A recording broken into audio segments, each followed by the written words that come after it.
Racing isn't easy, but experiencing it is.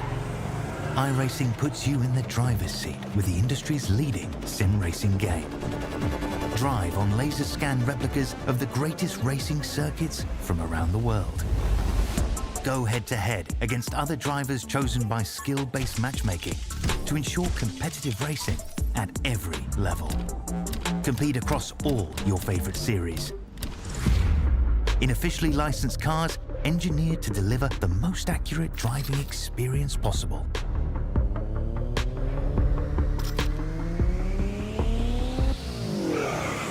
Join a race or host your own with players from across the globe. Race against the computer or in a league with friends. Feel the thrill behind the wheel. Visit iRacing.com.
Known to many as the country music capital of the world, Nashville tonight will be known as the crowning jewel of the Overtake iRacing League Cup Series race. Tonight, the season finale.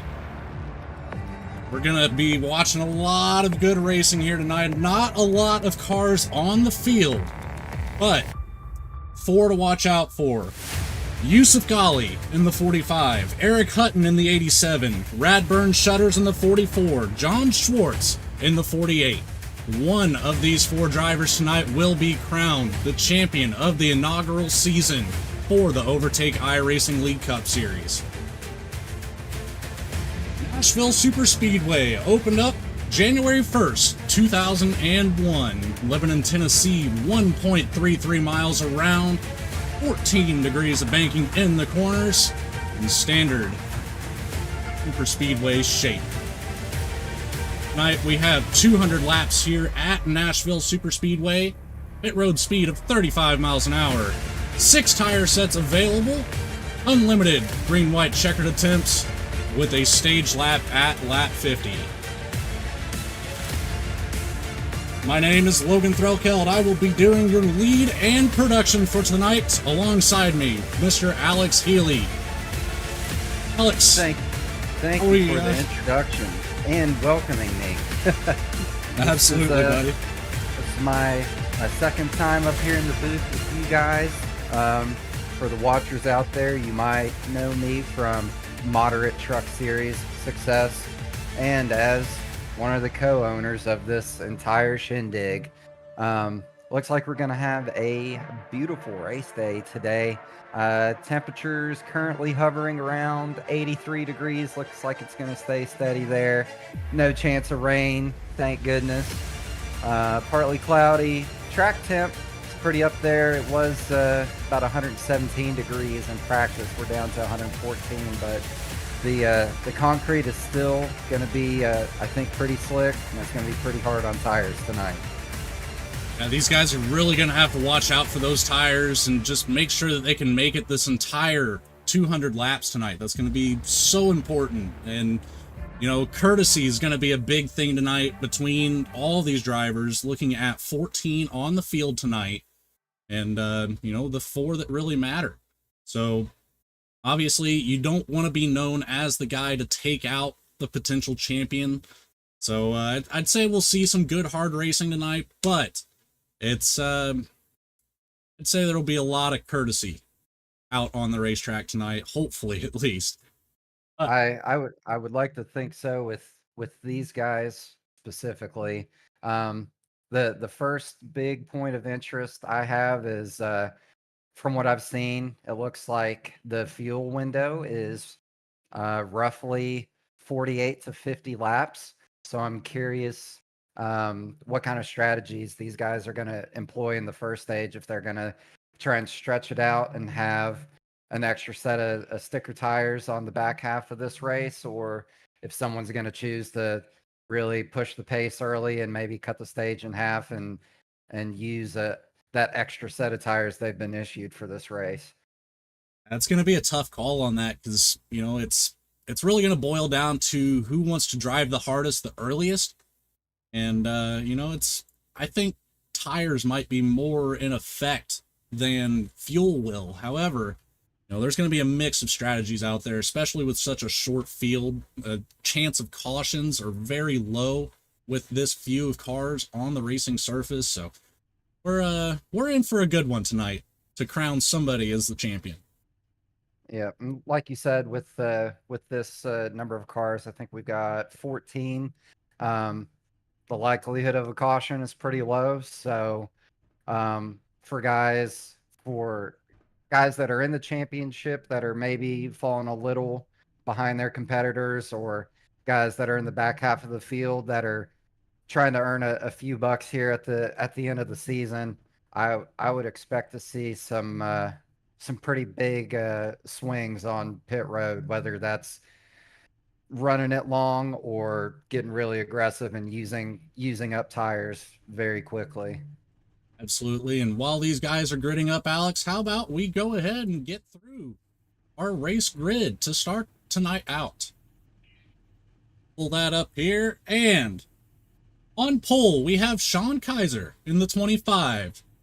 Eric Hutton in the chase for the championship tonight will be on the outside in that 87. So want to keep an eye on him all night long if you can. Behind them, we have John Schwartz in the 48. Also in the chase for the championship next to Brandon Holder in the 9. One more row behind them, we have Angelo Ronis in the 29 next to Radburn Shutters, another name looking for that championship tonight. Behind them, we have James Silvers in the 17 next to Blake Hensley. And to bring up the 5th row, Matt Rainier in the 15 next to AJ Stravato in the 33. Taking 11th place, we have Jeremiah Hobbs in the 7 next to Nick Mills in the 88. Last but not least, we have David Farmer taking 13th position to start this race, and Yusuf Ghali taking up the back of the field in 14th. Car is down and away. We are about to start this thing off. Green flag will drop any second, and we are away. Sean Kaiser staying way out in the head of the lead there. Eric Hutton fell back a little bit on that restart, but could be all strategy, like we said. Just take it nice and easy to start the race out and see how things unfold here, but well, only time will tell, Alex. Yeah, that was interesting out of Eric there. I don't know if it was on purpose, but when the green flag dropped, he was already a full car length behind Sean. But the way things are developing already, Sean's already shuffled back to third, Eric's back to second, and that is Mr. John Schwartz out front. John Schwartz will take the first lap lead of the night. However, as we were discussing before this, the points don't matter anymore. You know, the lead laps throughout the race makes no difference. Whoever wins the stage, it makes no difference. The only thing that matters is who crosses that finish line ahead of the other three. Yep, and I had some intel, not non-playoff drivers, but there are at least 2 cars on the track that I expect to try and make this entire run without pitting. So I'm curious to see how that works out. I'm curious to see if everybody else is in that same frame of mind, or if we're going to see guys taking tires. Well, John Schwartz in the 48 is already out to a pretty commanding lead, about 3 car lengths ahead of Eric Hutton right now. 3 wide. We are under caution. Will be the 31 of Blake Hensley coming around there. We'll take a look back here and see exactly what happened to make this unfold. That was hard to say. It looks like they just got 3 wide. Yusuf had a big run, and it kind of looks like Blake maybe did not realize that Yusuf was there underneath him.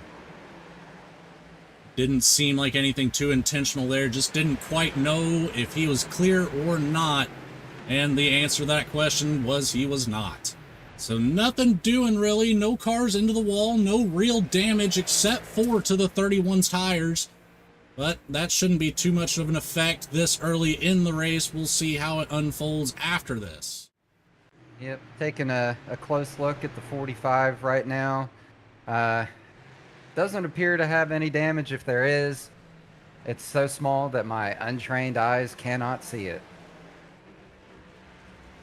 These camera angles can be difficult to see any of that minimal damage, but surely, you know, it wasn't a hard impact at all. It's not like Blake Hensley came down into him. You know, he just kind of moved real slow. And as we're already going to have a slurry of cars coming down pit road on lap 5. Our first deviation in strategy. Take a look at some of these guys and see exactly what they've got in mind. John Schwartz being the first one into pit road here. Interesting call by the race leader, but get a better camera angle here, see if we can tell what he's doing. Looks like just a fuel stop. Pop it off a little bit and try to stretch these tires out. That's what I'm expecting from these guys. Which, if the intel I was given earlier, if the window truly is 48 to 50 laps, I don't know that coming down pit road was even necessary there. Would have to say likely not, but you know, it's we'll see. You know, it's gonna. We already knew it was gonna be a mixed strategy type of race, but a couple cars deciding to stay out here. Just Eric Hutton, Radburn Shutters, Matt Grenier, David Farmer, all electing to stay out, not taking that fuel stop. John Schwartz will start that trend, followed by Angelo Ronas, Sean Kaiser, James Silvers, Brandon Holder, Blake Hensley, Yusuf Ghali, Jeremiah Hobbs, Nick Mills, and AJ Stravato. Very interesting to see him coming that early. from which I'm not surprised that some people came. However, of the two strategy options there, I think I like what the top four is doing. I think I think they have enough fuel to make it, and a couple of those guys picked up significant track position. If this single file was out, it could pay dividends, especially for the 15 and the 84.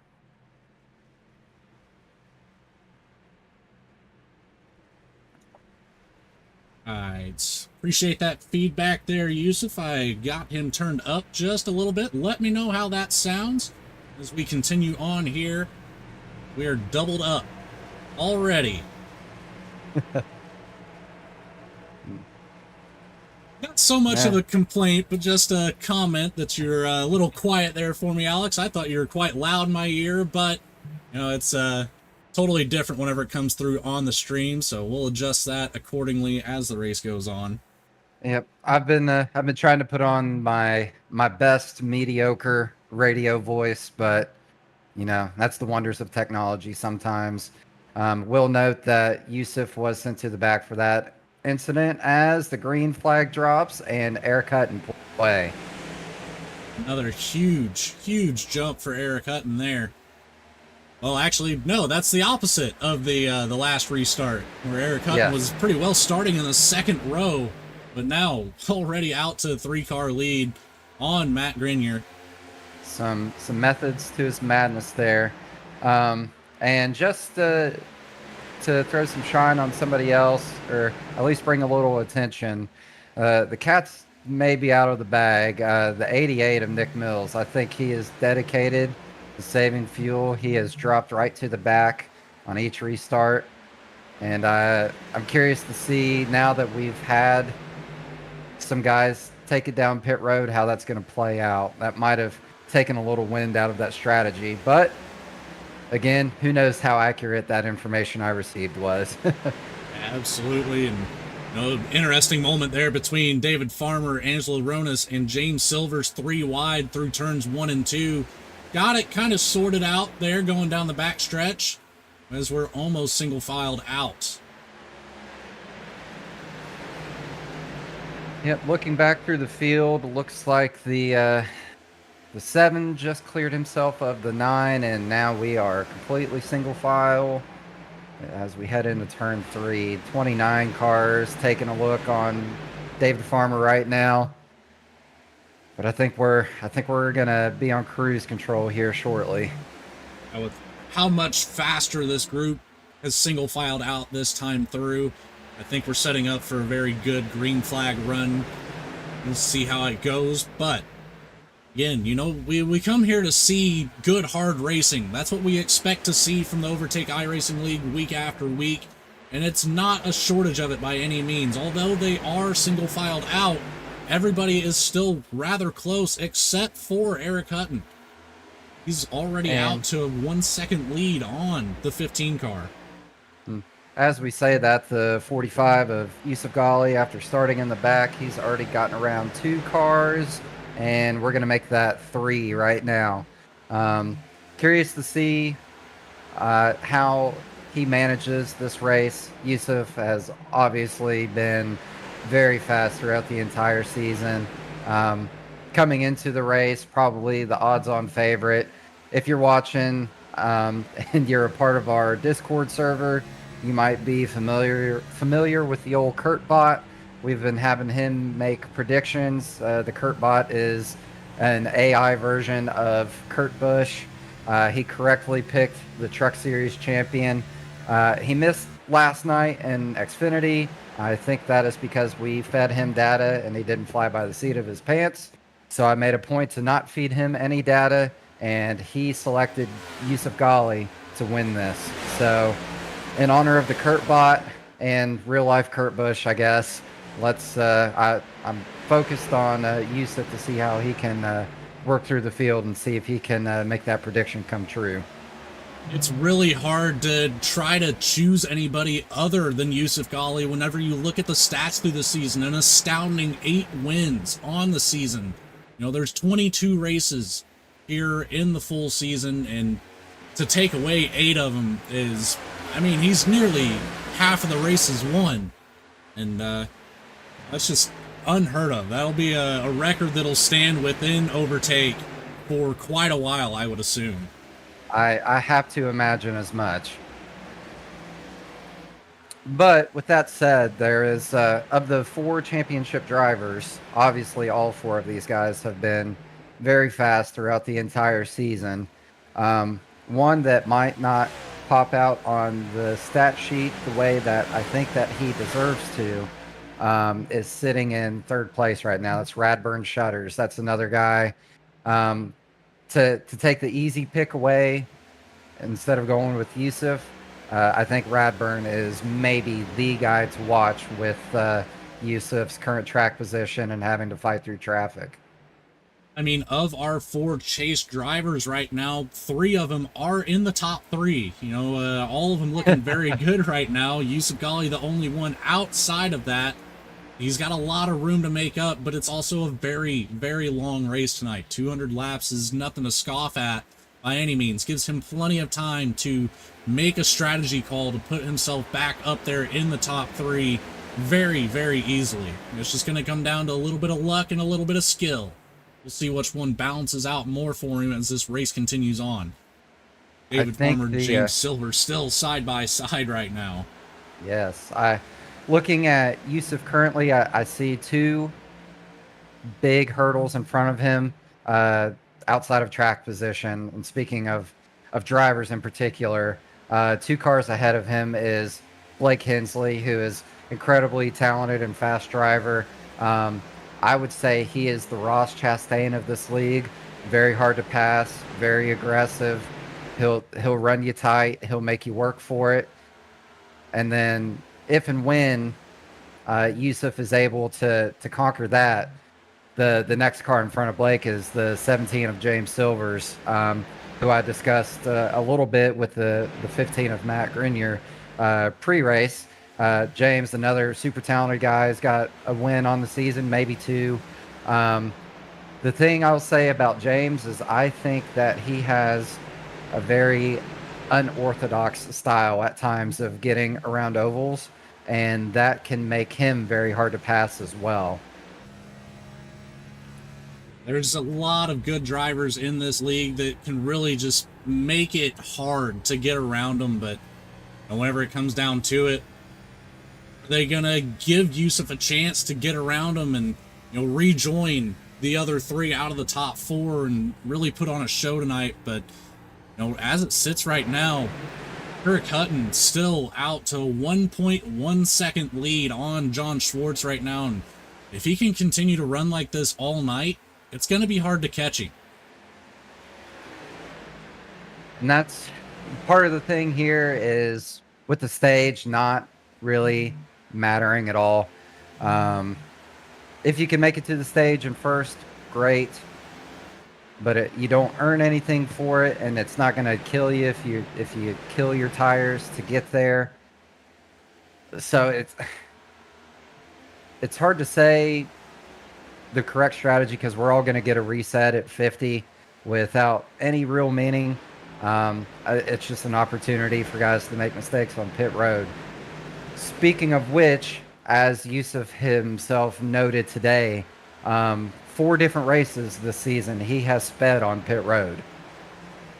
He's had some bad luck on pit road, so hopefully he can hold it together as he's already worked himself up to 8th place, up to the back bumper of the 31 Blake Hensley. We'll see how quickly he can make his job round him and then start hunting down the backside of James Silvers. The 2 drivers you previously mentioned will be quite a hurdle for Yusuf Ghali to get around, but it seems like he's going to have a decent run here down the backstretch. He's going to have that inside line on Blake Hensley. See if he can make it stick here and complete the pass before turn 1.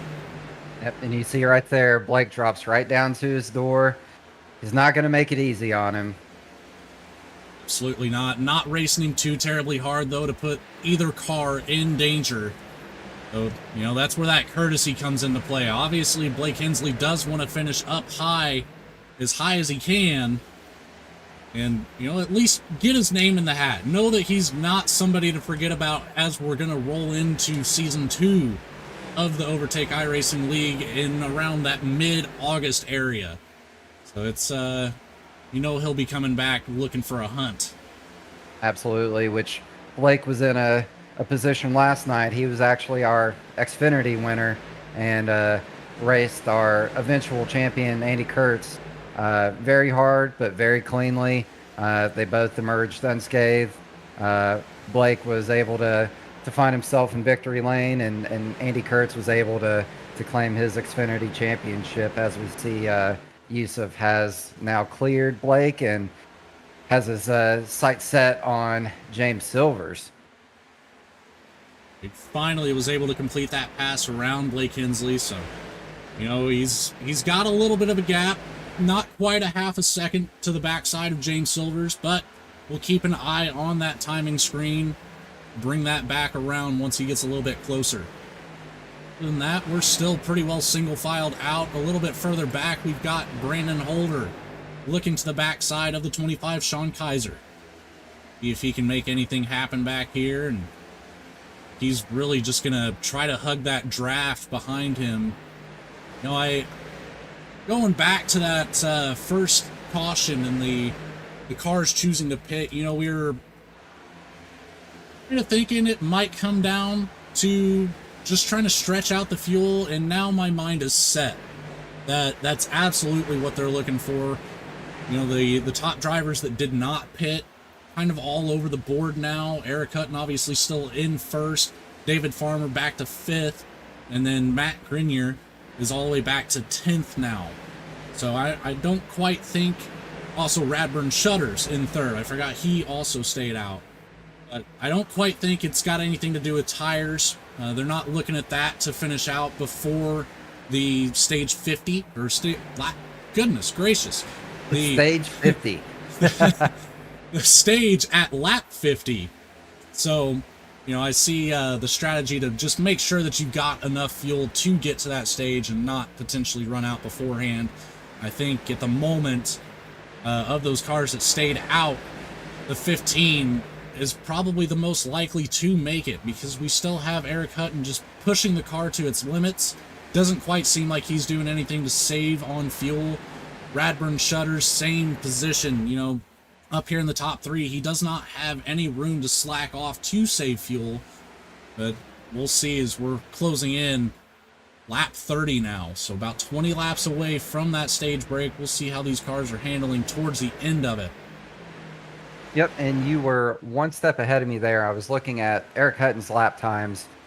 His fastest lap was on lap 10 with a 30.519, and it has slowly trickled off from there. He's running in the low 31s right now. Lap 25 through 27, he was running 31 zeros. Then lap 28, he dipped back into the 30s with a 30.986. And then now he's back into the low 31s. What that tells me is on lap 28, where he was a little bit faster, I think he is absolutely getting everything out of it and not really worrying about fuel mileage. He's just absolutely pushing it right now. Yep, and correct me if I'm wrong, he was one of the top 4 or 5 that did not pit. Yes, he was. He's got about 6 laps difference between the guys that did pit. But we have quite an interesting situation unfolding back here with...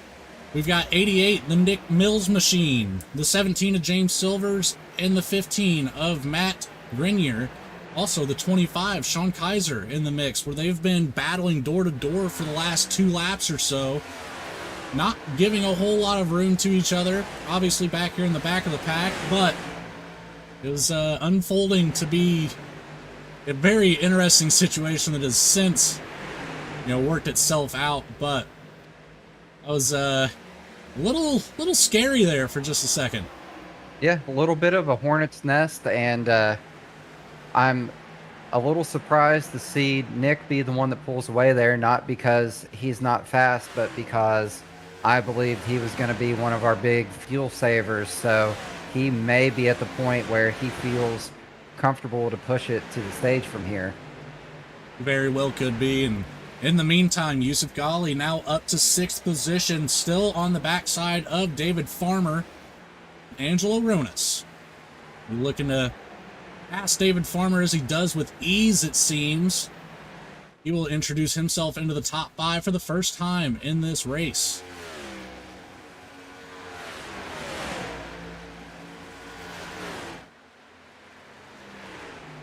We are just cruising along now. Looks like we are single file. Oh, 87 on pit road. I called it. I called it.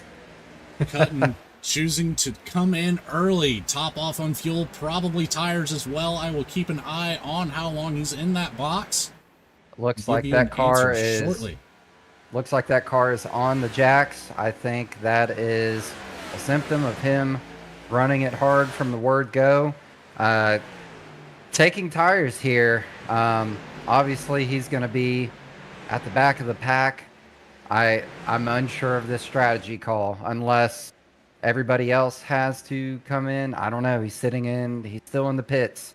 He's been in there for over 30 seconds now, so he has unfortunately picked himself up a speeding penalty on pit lane.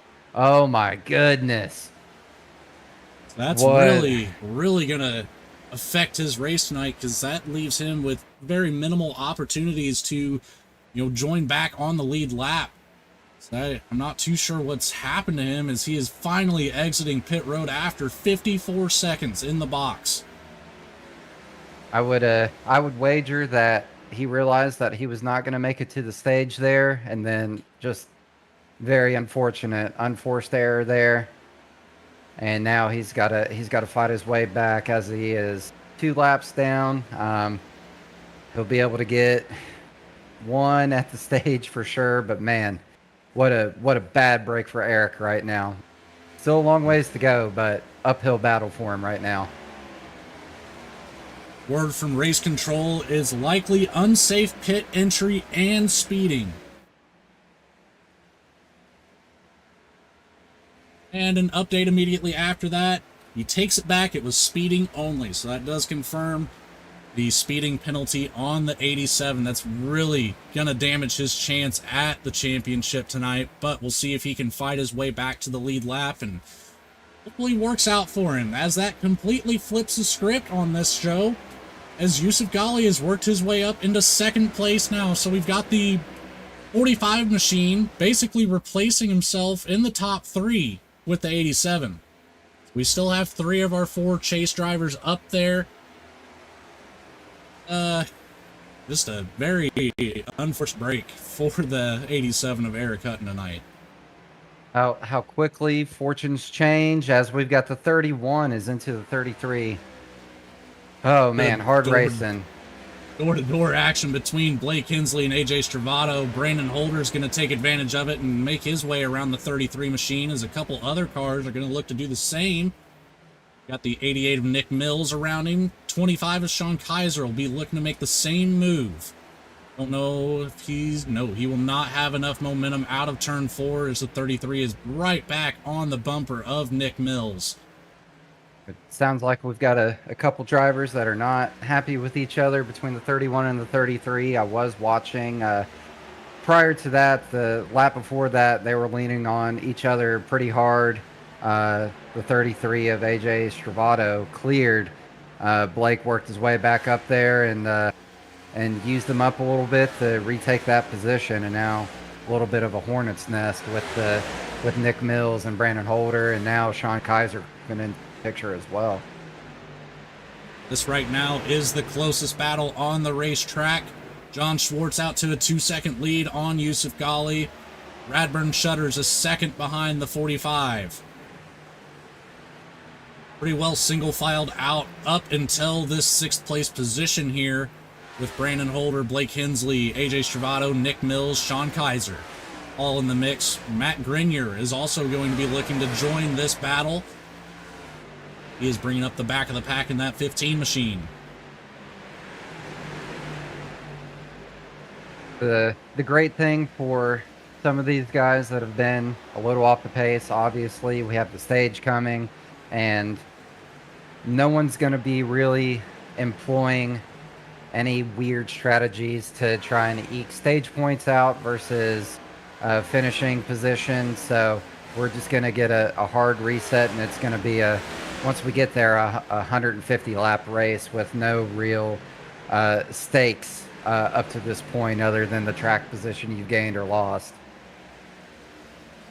Absolutely. And I'm really excited to see how this all unfolds tonight. It's I'm honored to be here for the championship race. I know I haven't been in the booth too often for the OiL Cup Series, but very happy to be here tonight with you, Alex, and hopefully this race continues on as well as it has already. Again, just hard driving all around the racing surface, no matter where you're at. Well, Logan, I'm honored to have you here as well, my man. This is my my second race called. I enjoy doing this stuff. I know I'm not a professional, but gives me a real appreciation for what you and the rest of the VSPEED team does.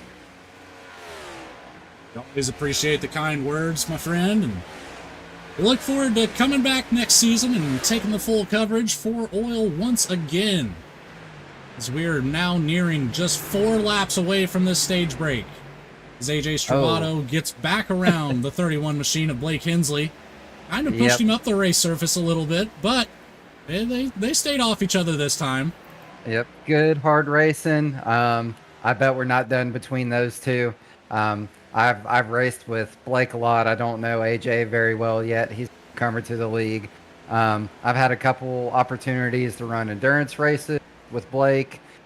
He lives, about 45 minutes away from me. Great guy, hard, good racer. But he doesn't take that kind of thing laying down. So that'll be something to keep an eye on as this race develops. Absolutely it will. Let's take a look back up here towards the front of the show. John Schwartz in the 48, still with the commanding 1.5 second lead on the 45 of Yusuf Ghali. That is closing. Remember, just about 10 laps ago, it was 2 seconds. Now, at the same time, we are coming up on the stage break where we will reshuffle everything, stack everybody back up. So this lead right now does not matter whatsoever.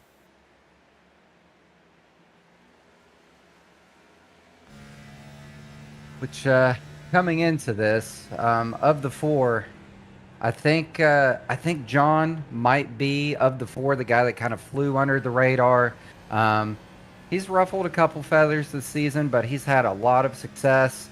And I think between the dominance of Yusuf and the consistent runs of Radburn, John's maybe gotten lost in the shuffle just a bit. Sorry, had a little Crown Royal burp right there. No big deal. But looking at it right now, there's no better place to be than where John's at. Absolutely not. And we'll see how he handles the restart once we are finally under caution. That 10th car getting around that checkered line to bring out the stage break. Take a look as everybody's coming down pit road, assumingly. Get a refresh on those tires, top back off with fuel. And it seems it did pay out for those drivers that decided to make that whole stint. Radburn Shutters, David Farmer, Matt Grenier, all 4 of those drivers deciding to stay out for that entire stint. Eric Hutton, the only one having to come in, like we mentioned, unfortunately picked up that speeding penalty, putting him 2 laps down. So we'll see if he can battle his way back through this entire field, not once, but twice. Well, a couple things we learned there. You can go 50 laps without pitting, as proved by the 88 of Mills. He was able to run that entire time without coming down pit road. And if you're running wide open, though, that is not up for debate. So we'll see how this looks on the back half and how these guys are going to math this out. But looks like everybody is ready for 4 Goodyear stickers and some Sunoco race fuel. Absolutely, as you see just how stacked up these guys are coming down pit lane here. See, I'm curious. Yeah, this is exactly what I thought would happen. Eric Hutton staying out on the race surface. He's going to regain 1 lap here, but 15 laps deep on the stint, so he will have to pit before anybody else. And that's not going to help him, especially if it's still under green flag circumstances. But we'll see if he can get around this field one more time, and he can. That will put him back. He's not going to be able to. Almost the entire field already out. He's going to have to slow down here a little bit, but believe he still has a chance at getting a wave around here. I think he's going to be stuck still 1 lap down here, I believe. So he's going to be hoping for that yellow to fly here pretty soon. Absolutely, and if that yellow comes out quickly, definitely be to his benefit in the sense of he'll be able to finally come in, refresh on tires, refresh on the fuel. Tires aren't terrible. You know, these cars were not handling horribly at all at the end of that 50 lap stint, so fuel's going to be his biggest thing. We come in now with the 87 machine, so he is going to top off on fuel. He'll still remain 1 lap down at the back of the field, but at least he gains that first lap back. That's the biggest thing. Yep, great call there by him. So now, instead of having maybe a 30 to 35 lap window of hoping for a caution, he's got about a 50 lap window, and as soon as that caution comes out, he'll be back in the fold, if it comes out, I should say. And based on how this race has gone so far, if there is a caution, I would expect it in the first 5 to 10 laps of this stage. If it doesn't happen then, cruising for a long run, and then once the pit cycle starts about 50 laps from now, that's when he'll be hoping that someone has a hard time on entry, hard time on exit, something like that. Just some sort of unforced error. Fate is in the rest of the field's hands as far as Eric's concerned right now. Absolutely is. You're 100% correct on that. So we'll see. Now, I've said it multiple times already, but this race still has a lot of time to go, and it's going to unfold very interestingly, to say the least. Yep. As we see another 3 cars come down, Nick Mills, Brandon Holder, James Silvers there, as I think Nick maybe hung out there to lap lead, get him a little TV time for his sponsors. Nothing wrong with that at all, Nick. Yep, and speaking of sponsors, since he did it, let's shout out to Nick Mills, the greatest insurance agent in the state of Kentucky. Got my house and all my cars covered through him. I believe the website is Mills in SKY, or it's Mills in KY. Ugh, I better get that right. It's one of the two. It's one of those two. If you're in Kentucky, you need insurance, you better go hit up Nick Mills. He'll take care of you. You're doubled up. Pace car, lights are out. You will be going green as soon as this pace car drops down below that double yellow. As we have John Schwartz and Yusuf Ghali on the front row. Radburn Shutters, David Farmer behind them. Angelo Ronas, AJ Stravato, Sean Kaiser, Blake Hensley, Matt Grenier, and Jeremiah Hobbs, your top 10. And here we go. John Schwartz has jumped out. Got maybe 2 car lengths on Yusuf as we enter turn 1. By side, David Farmer, Radburn Shutters. Farmer up the track a little bit. Each other. We fall in line. David Farmer, P3. Almost a 3-wide situation back here, but we're going to get that single filed out. Still, a couple spots where we're 2 cars wide on the racing surface. That's the 44 of Radburn Shutters and the 33 of AJ Stravato side by side in the front of this double stacked. We've got the 25 of Sean Kaiser and the 31 of Blake Hensley. Jeremiah Hobbs also in that mix in the 7 car. Which, big shout out to Jeremiah in that 7. He's a full-time truck driver with us. Wanted to get some seat time in a cup car tonight. We gave him the go-ahead. He's been here. He's been running competitively. Looking good so far. Running up here in the top 10. So kudos to you in that good-looking Skull car. I do have to say, that is a very nice paint scheme on the 7 car. That is a Corey LaJoy scheme, which was a Corey LaJoy throwback. And in my opinion, we debated this before the race. I would say that is the second best Corey LaJoy throwback behind his Marty Robbins car. It was pointed out to me that perhaps it is not, the Marty Robbins scheme was not Corey LaJoy's best scheme, because he did have that goofy wrap with his face on the hood. Yeah, that's almost very Ricky Bobby-like in a sense. Yes, very, very close.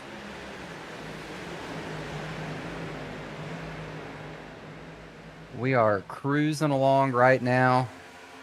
Got a couple guys down on the inside. Jeremiah, Eric Hutton back there in the 87. He's working his way through the field, which, you know, if he could go out and on pace get his lap back and then a caution come, would be looking really good, but still a ways to go. He is obviously not on the lead lap, but the 7th car on the track right now, as he's working on Blake Hensley right now.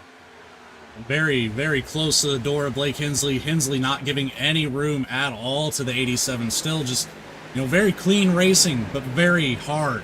He's not going to let him go easily, although he is still a lap down. Hensley's going to pull back in front of Eric Hutton now, taking away that bottom line. Eric Hutton will have the draft into turn 1. As you see him try to make his way down, has to check up just a tad. Does not get side by side with Hensley on the exit of this turn 2.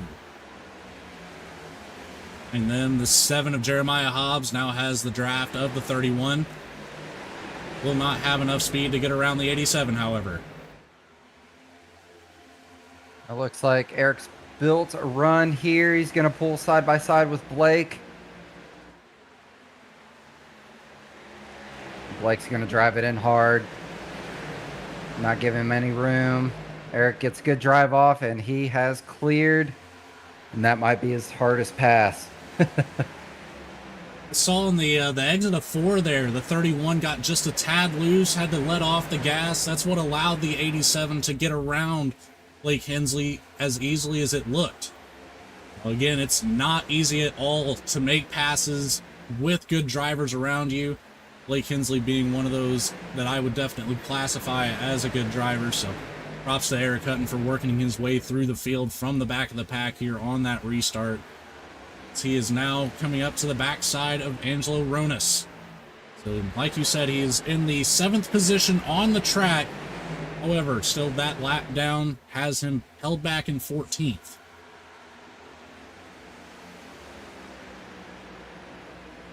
Before Radburn shutters on the outside of AJ Stravato and Angelo Ronas here.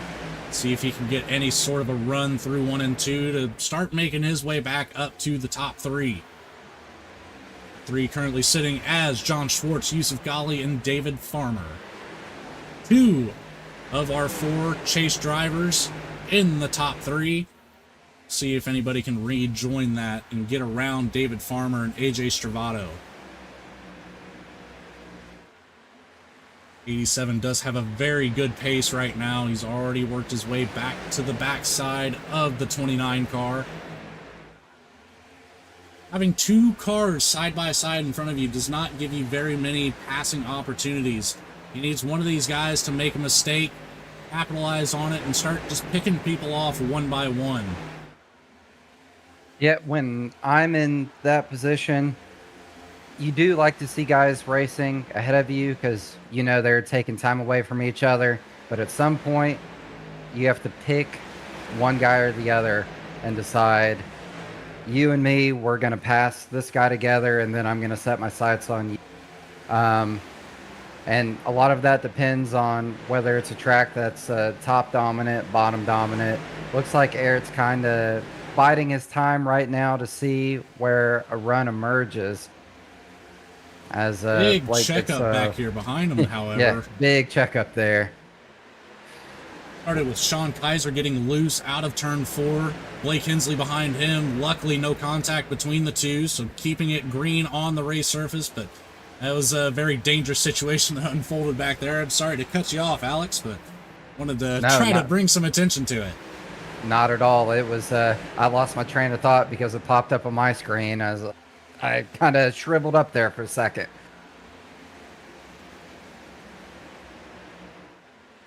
I can't wait for Bradley Cooper to clip that one. Oh my God.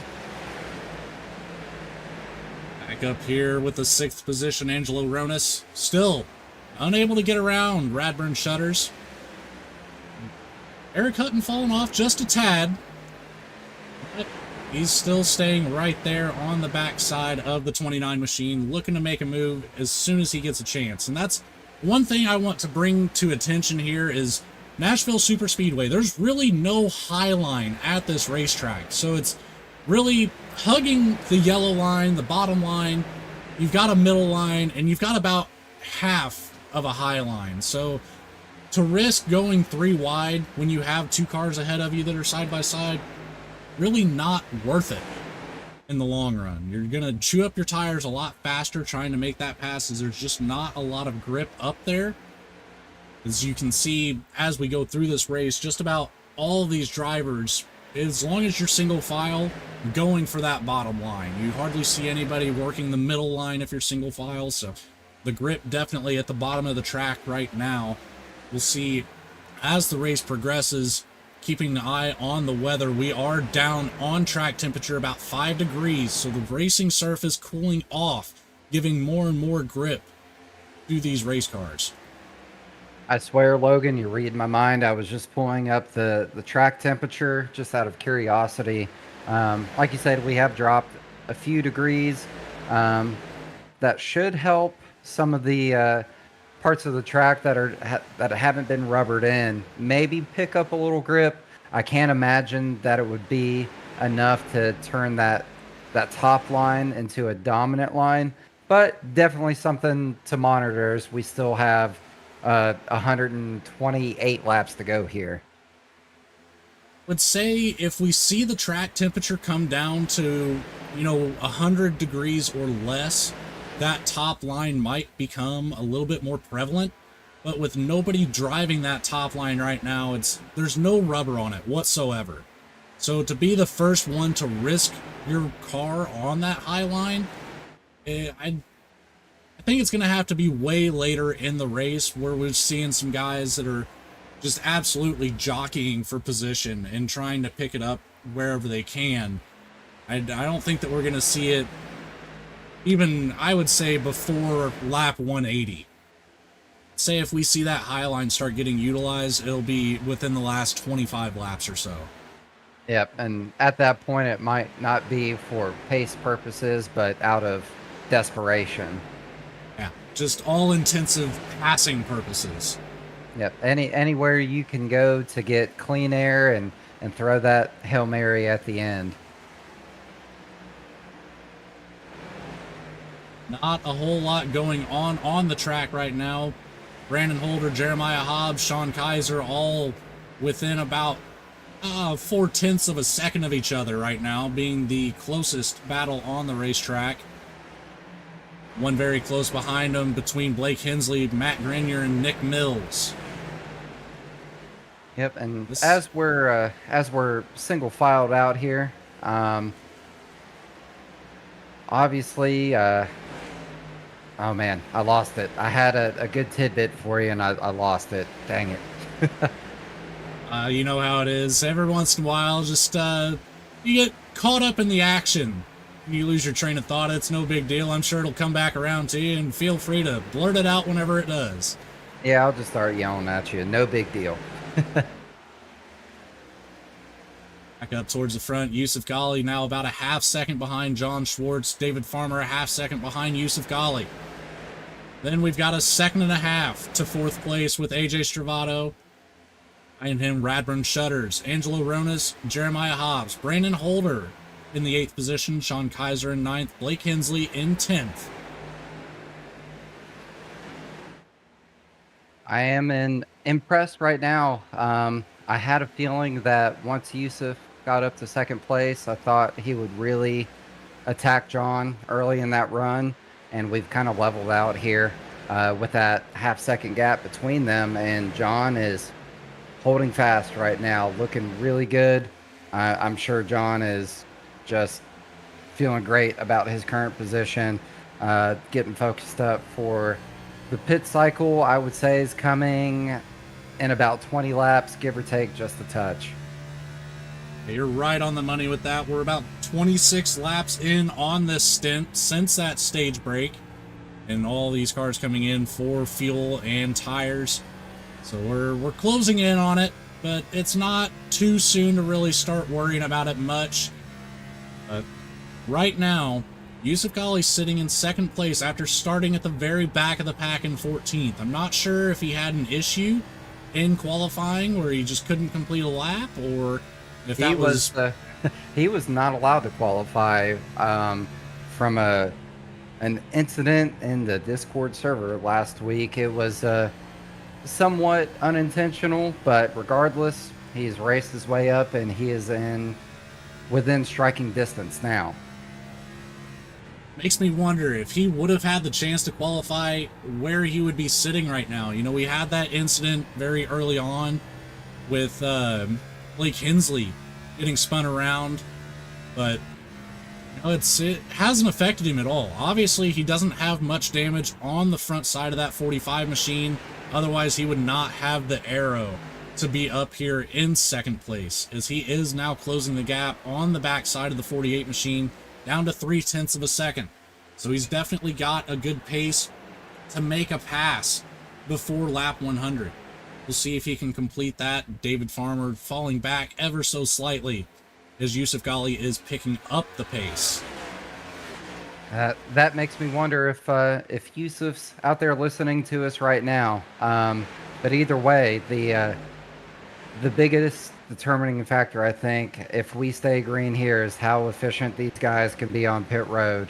I say this in every race that I'm in, where I'm race control or anything like that, but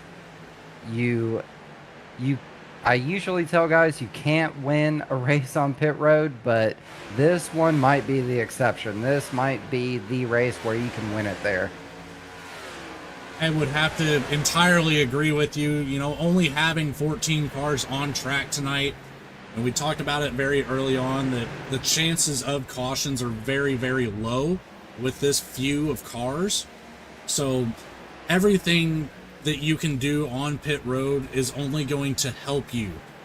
You know, if you can get that perfect stop, that's what's going to get you the most positioning out of a situation like that, where we're not going to see very many cautions, hopefully. And it's so hard to say. You know, we're not even halfway through this race just yet, closing in on it, but regardless of the facts that we're seeing here, it's single file all the way through the field pretty well, and not a whole lot of opportunity to really put the race in jeopardy per se. Yep, I think at this point it's setting yourself up to be good on pit road, and something to keep in mind. We saw Eric had to pit early in that first stage because I think he was pushing the pace pretty hard there, which unfortunately ended in a penalty for him.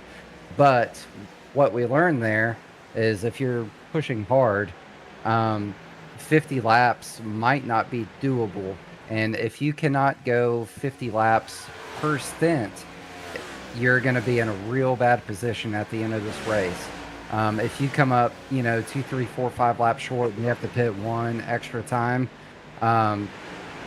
that's going to take you completely out of contention if you've got guys that are saving fuel and are able to make it. Absolutely, as we are currently watching the, I can't quite call it a battle yet, but the two closest cars on the track outside of the top two, Angelo Ronis, Radburn Shutters, Eric Hutton behind them, sitting still in that 7th position on the racing surface. Jeremiah Hobbs, I believe, is coming down pit road, coming out of pit road now, so he will be 1 lap down now in that 7 car. So we have Eric Hutton and Jeremiah Hobbs, both a lap down now. Unfortunate to see such a early pit stop for Jeremiah Hobbs. He only made it about 35 laps on that stint, so basically pushing the car a little bit harder than what would necessarily be required, but it could come down to strategy. Maybe he's looking to, you know, I don't know. I'm going to hold my tongue on that. I'm not a mind reader in any sort, so I don't know what the strategy call would be there. Yep, which Jeremiah may be in a position. He's a fellow truck driver, myself included, in that. Obviously, the trucks drive very differently than these cars.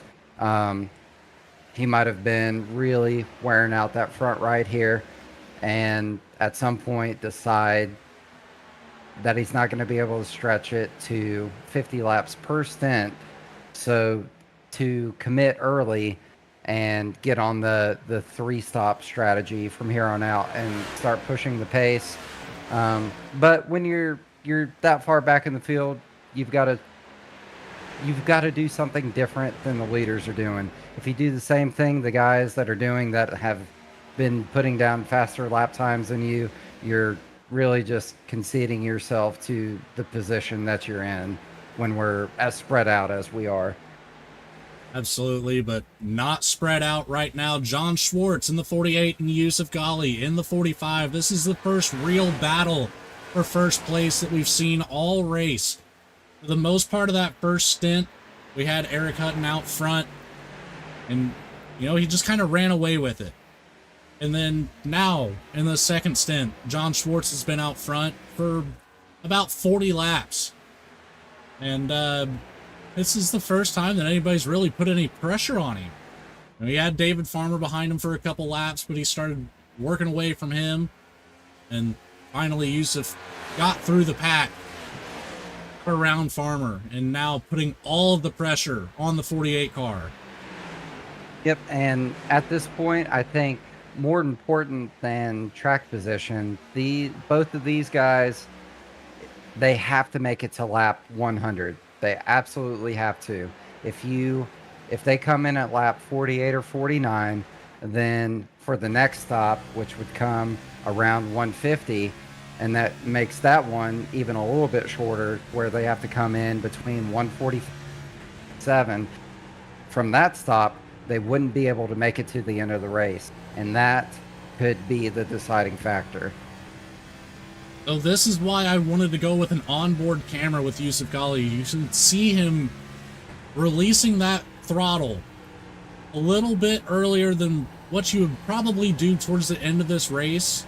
So he is in a slight fuel save mode here to hopefully edge out ahead of John Schwartz, but obviously not having a fuel gauge statistic here in the booth, it's hard to say who's got the advantage right now. I would definitely have to go with the 45 machine, though, being in that draft as long as he has been and backing down that corner well before anybody else. As you see, John Schwartz will gain just a little bit of time on the entry of the corner, and then Yusuf Ghali able to pick up on the throttle a little bit sooner. Just stay a bit smoother through the corners, as John Schwartz dropping down below that double yellow every time for about the last 15 laps. And through on that start-finish line. Yeah, that's an excellent point with Yusuf having been in the draft the whole time. Obviously, this is not, despite the name, this is not a super speedway. John is using more fuel, and I would not be surprised if he does not make it to lap 100 here. If he does, though, all bets are off. Absolutely. He definitely knows something a little bit more about these cars than we would. If he can make it all the way to that lap 100, then more power to him. That's going to be what it takes for the 48 driver right now, though. He's got to make it to that lap 100 to even really have a fighting chance. As you see AJ Stravato now looking to the inside of David Farmer. He's going to get door-to-door with him. Coming down the front stretch. Still, side by side. Did not quite have the run to get around him. But he is going to have that preferred line on the inside of turns 1 and 2. Bit of a checkup there, but he does fight back on the middle as they stay side by side into 3.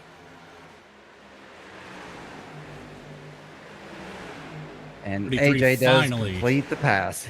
Oh, we have the same again. As looking up front there, John Schwartz dove down behind the yellow there on the front stretch. Don't know if he's trying to break the draft, maybe save a 1,000th of a gallon of fuel here. Hard to say, but we're going to get our answer here in about 3 laps, I think. It's going to be a very dangerous situation for the 48, is if that 45 can stay underneath him for the next couple laps. You know, he's either going to have to slow up and get behind the 45 to come into pit lane, or he's just going to entirely miss the entrance, which would be the worst case scenario for him. Oh, big run there by Schwartz. Yeah, 45, little wiggle there. And John is right back in the picture as he clears into 3. And now Yusuf is going to maybe have the run out of 4 here. Oh, my goodness. We're together. Big moment. Yusuf is still on track. No caution. Why is the caution flag not out? We've got a car that's doing 100 miles an hour less than everybody else on the racing surface just after coming out of the infield grass. That is about the craziest thing I've ever seen. Well, with iRacing, if you get it back on the track and you're pointed in the right direction, racing will continue. And that's something we've tried to uphold through the season, to rely on the iRacing cautions as much as possible to take the human element out of it. And unfortunately for Yusuf, he was able to recover very quickly and get back up to pace. Well, in the meantime, John Schwartz has now brought that 48 car down pit road. So he is in first for the fresh tires and fuel. AJ Stravato assumes the lead. Is now Stravato is going to make his way down pit lane. Here's our pit cycle. This is where it matters. Right now, John Schwartz has to be rubbing his hands together as if he's about to sit down to the greatest meal he's ever had. Absolutely, but we still have half a race to go, 99 laps left. Brandon Holder now currently sits in the lead, but I'm sure we will see him come down pit road soon as he is going to try. Woo! Barely made it. Just barely. Almost on the infield grass. Eric Hutton ahead of him there. It's a very interesting situation unfolding in the last couple laps.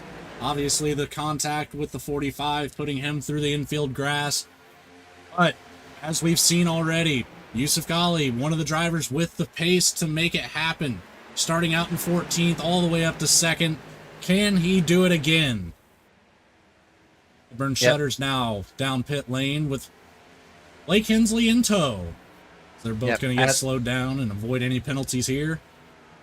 At this point, and it's hard to say from where we're at in this race, but with Radburn able to go a couple extra laps there, that might pay off for him in the end, but it's hard to say where we're at right now. It's so hard to say as we still have a couple cars on the track that have not pit just yet.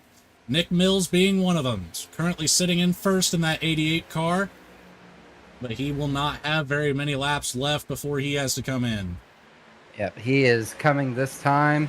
I'd assume he's hoping a caution happens in the next 10 to 15 seconds but that's the gamble you got to take when you're running, you know, in the bottom half of the field.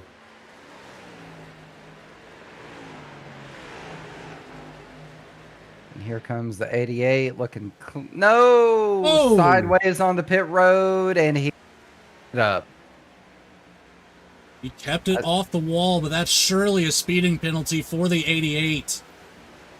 I don't think he it got is. it slowed down just enough. No, I think he got it slowed down.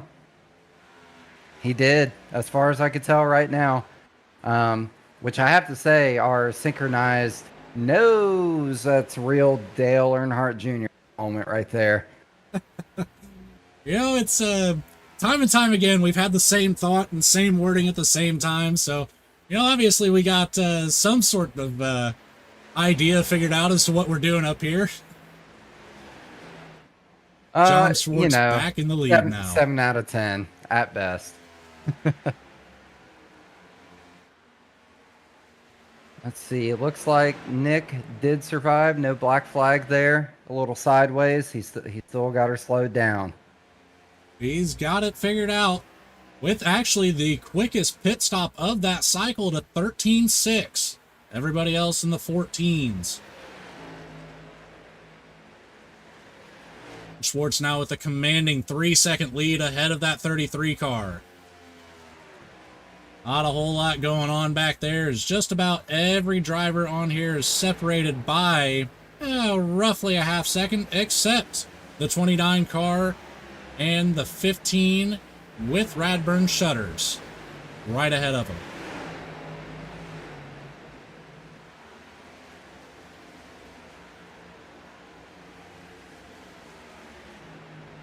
Take a look a little further ahead. We've got David Farmer making a pass on Jeremiah Hobbs.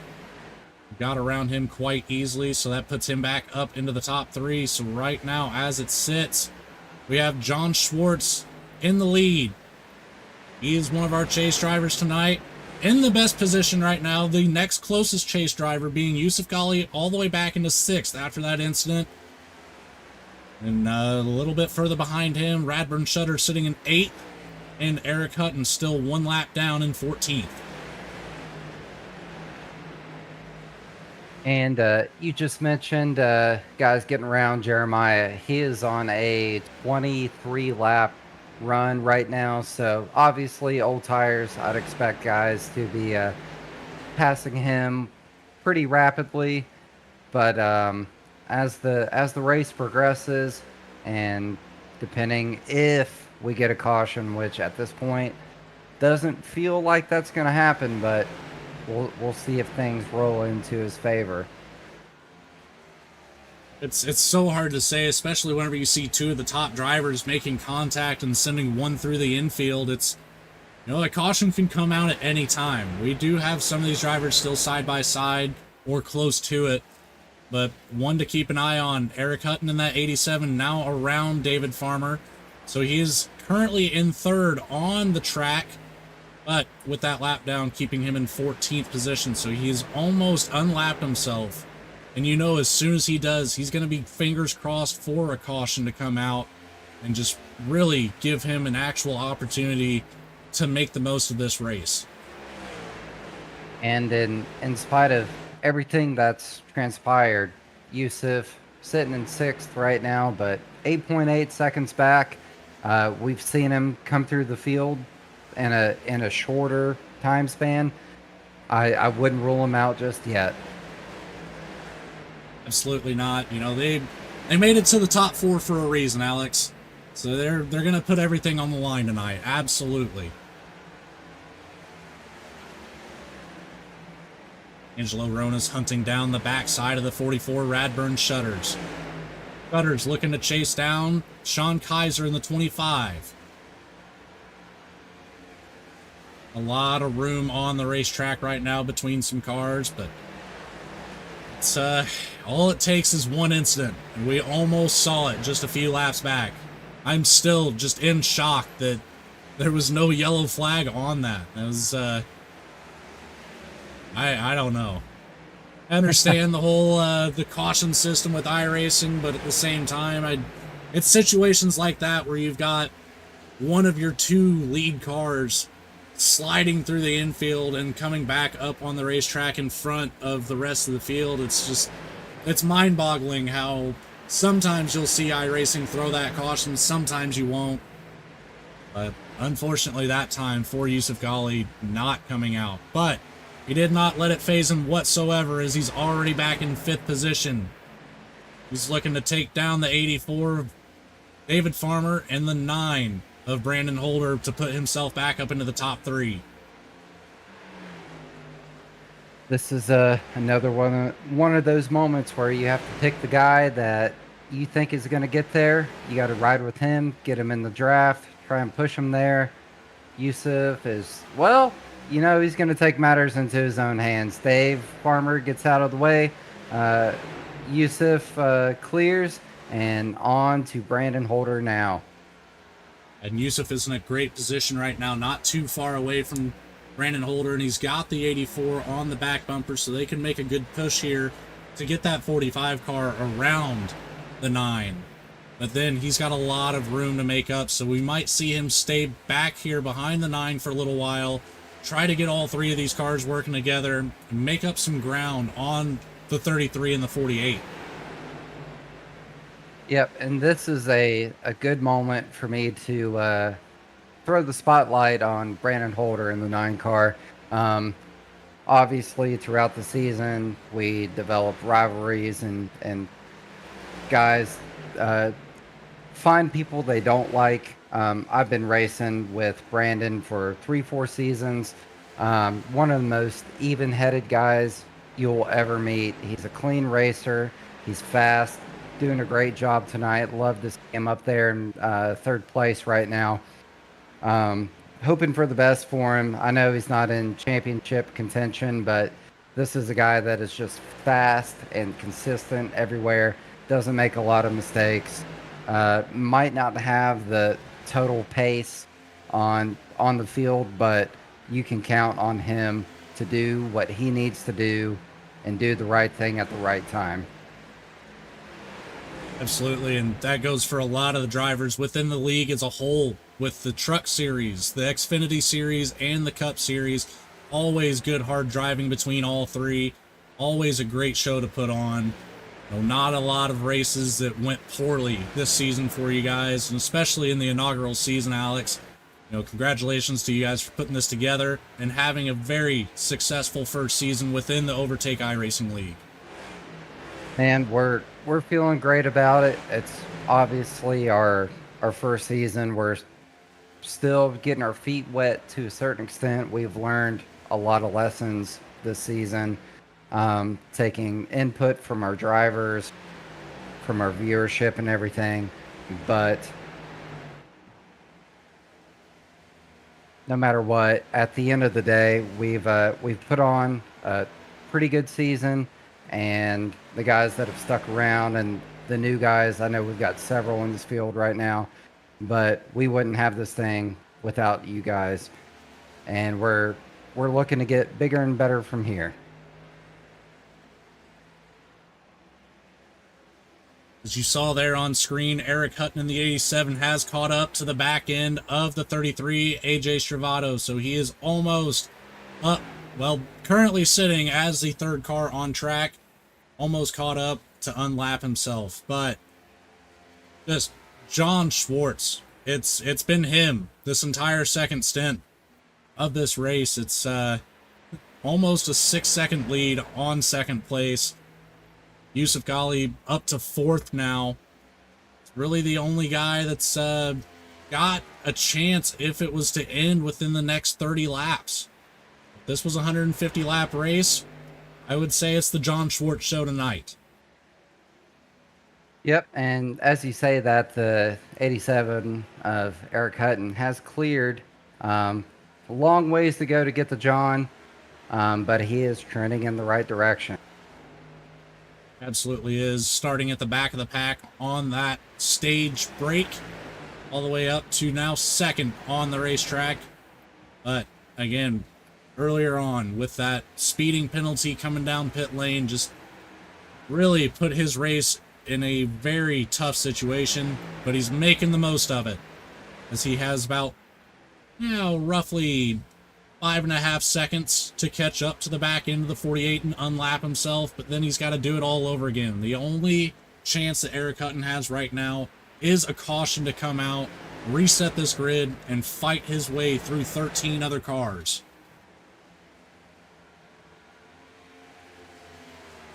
It's either that or set himself up for a yellow flag to come out, which at this point, not looking likely, but at this track with the way the tire wear is going, not impossible. I think the biggest thing that'll happen here is it's going to be on the pit cycles, Alex. The mixture of cars coming in and off the track, you know, not knowing exactly where everybody's going to be when you exit or come in. That is going to be the biggest opportunity for caution, is just about everybody single filed out. You know, a couple closer battles. We've got David Farmer. He's sticking with Yusuf Ghali right now, who are both trying to catch up to the 9 car. Make some progress there. A little bit further back, we've got Sean Kaiser, Angelo Ronas chasing down Radburn Shutters. It's, other than that, it's pretty well single filed out. Most of these drivers with at least a second between the guy ahead of them and the guy behind them. Not,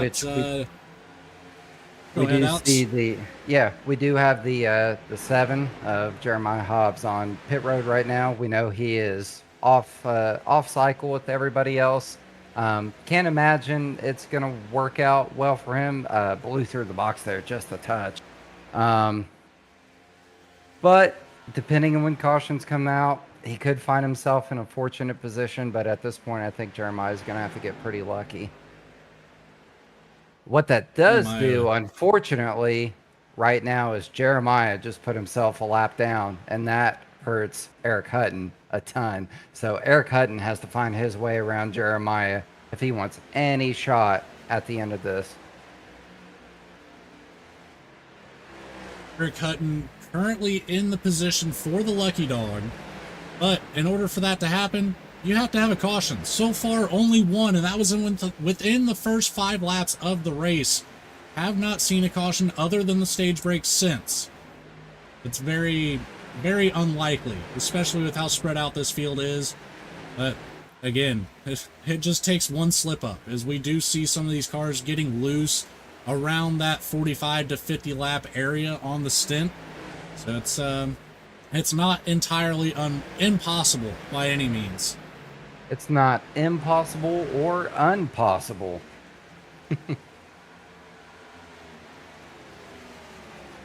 For the meantime, David Farmer still sticking to the back end of the 45 car. 45, Yusuf Ghali looking to catch up with Brandon Holder. They have closed that gap just a tad. Brandon Holder is catching up to the back end of the 33. Again, John Schwartz just running away with it. He is at a 7-second lead now. AJ Stravato just seeming to fall off the pace of John Schwartz. Eric Hutton not. Eric Hutton can catch up to the back end of that 7 car and catch a draft with him being on those fresher tires. He could very well get pulled around by Jeremiah Hobbs to get around the 48. And at this point, we can have, small changes in the running order. But if I'm in the field, I'm worried about when we can get to pit road and being efficient there, because that's the one big passing opportunity that we still have.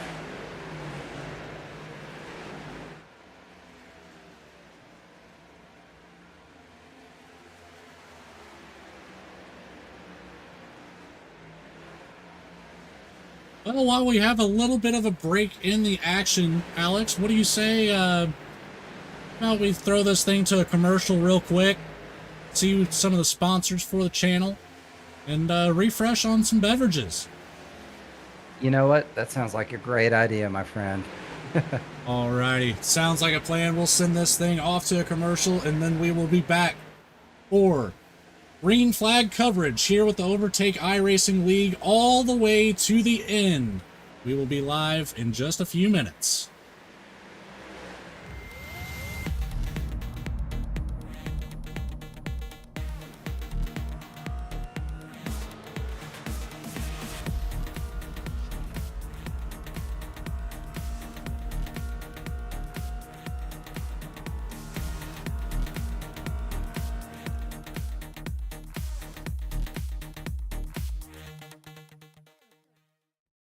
Racing isn't easy, but experiencing it is.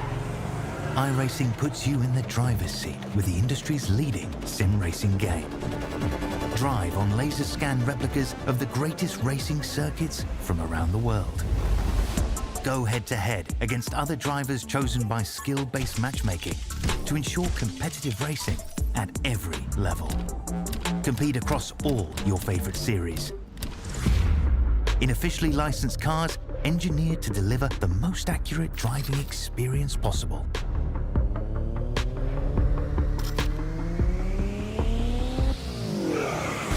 Join a race or host your own with players from across the globe. Race against the computer or in a league with friends. Feel the thrill behind the wheel. Visit iRacing.com.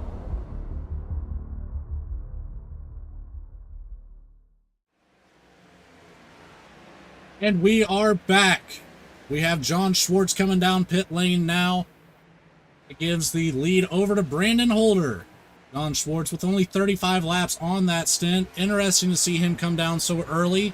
Not quite sure what the call would be in that situation, as he does have, or should have, plenty of fuel to make it to that lap 150, but he is now in pit road. Brandon Holder, David Farmer, AJ Stravato, Radburn Shutters now in the lead for the championship.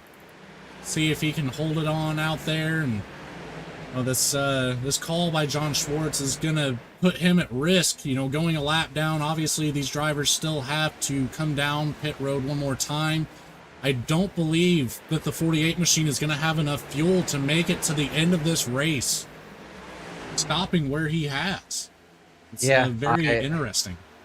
Yeah, I went back a few laps. I haven't seen anything out of the ordinary that's happened to him. Maybe if he has a crew chief on board, maybe they've done a little math and decided that the lap time you make up on good tires was worth it there. Hard to say right now, but now we have some drama.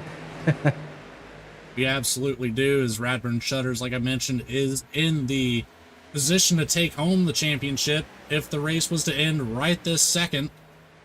And then a little bit further back, the other three drivers now currently sitting in 11th, 12th, and 13th. Cutton able to unlap himself. John Schwartz 1 lap down. Yusuf Ghali 1 lap down. Very interesting shakeup to this championship chase. Kind of excited to get to lap 200 and see exactly how it unfolds. Yeah, I'm beginning to wonder if the data I received earlier was not accurate for John and Yusuf to be in the position they're in. Man, I don't know. We're gonna find out here in about 12 laps, and when things start evening out, oh man, to watch these different strategies. For good news, at least, John Schwartz already unlapping himself, so that just leaves the other chase driver of Yusuf Ghali 1 lap down still.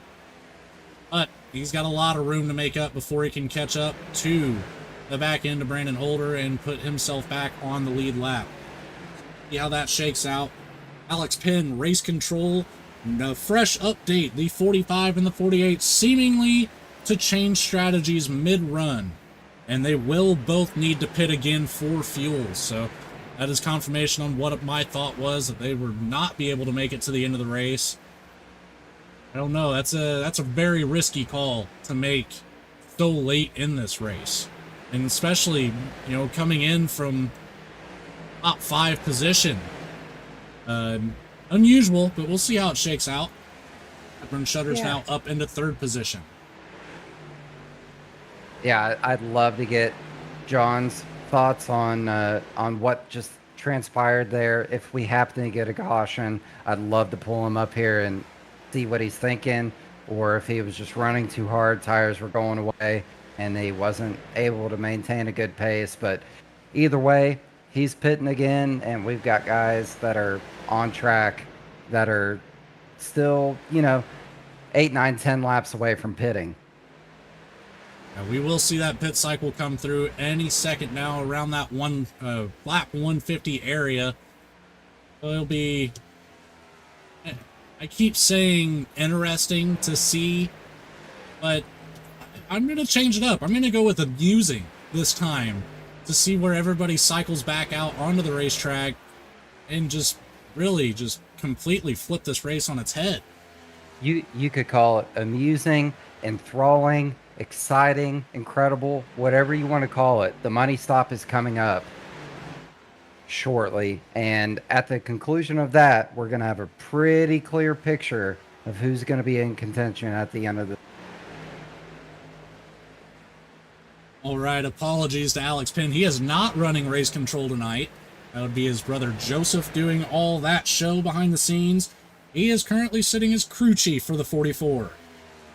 The 48 was running extremely hard last run, so I think you're right about the tires, Alex. That would probably be the reason for that 48 machine to be coming in. Yep, and I think that may have been what happened in the first stage to Eric Hutton. So to have that be the case in the second stage, he's obviously committed to it early. Maybe there's a way this maths out for him, but I'm not sure right now. Looking at the 45 of Yusuf Ghali trying to work his way back through the field, getting around the 25 of Sean Kaiser. So now he's on the back end of Radburn Shutters, currently sitting third on the racetrack, almost unlapping himself, which he's got the pace to do it for sure with those fresher tires, as he makes it look easy going around the outside of Radburn Shutters now. It's not too far away from Brandon Holder to unlap himself. Yep, there's nothing better than being on fresh tires when everybody's on 40 or 50 laps and you're just can't be stopped. You can go anywhere you want. It feels great. It absolutely does. And Shutter's still sitting in second place, about 4 to 5 laps away from a likely pit cycle for him. And then at that point, it's a race to the end. Once you get to that about lap 150 rather, with 50 laps to go, a lot of these drivers should be able to make it to the end. So that's where I expect to see them come in. As you see the 25 up in the background, Sean Kaiser coming down pit road just a few laps earlier than expected. Yep, and we also have the 87 on pit road as well.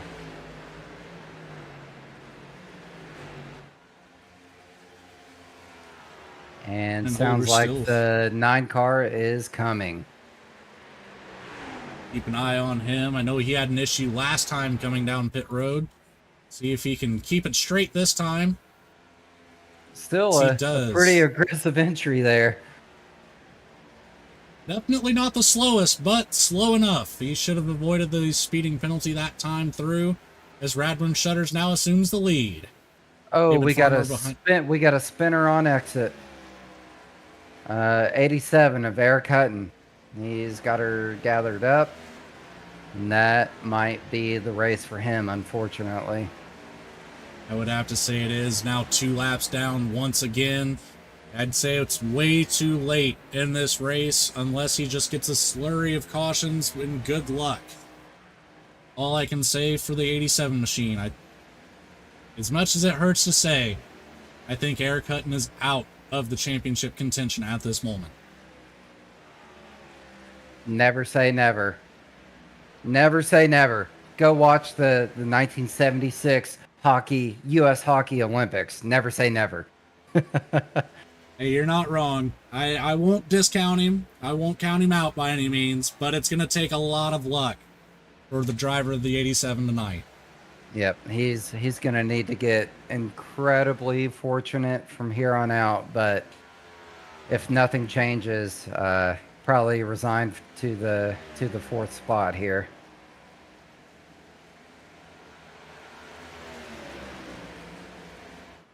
In the meantime, John Schwartz working his way back up through the field, now up into 6th position after a pass on James Silvers. Yusuf Ghali in 8th, getting around David Farmer. And Eric Hutton, again, still back in 14th, unfortunately. Nick Mills will assume the lead here as Radburn Shutters does come down pit lane on lap 152 into 153, so he should be able to make it to the end of this race on fuel. We'll see if he'll be able to save enough to do so. John Schwartz up into third now. He's on a 17-lap stint already. And again, Schwartz, and I believe that was the 45 a few laps ago. So Schwartz and Yusuf Ghali will both still need to come down pit road one more time for fuel.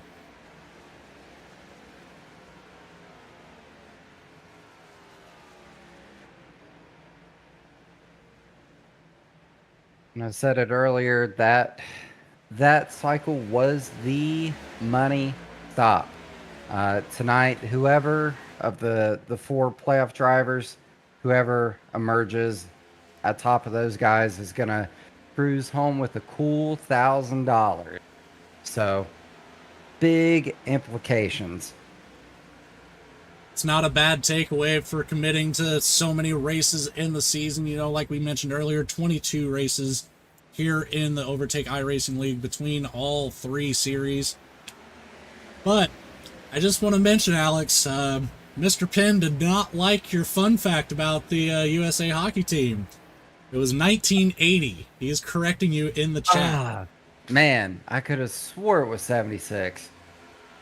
Well, you know what? I'm not perfect, and that's all right. I appreciate the correction.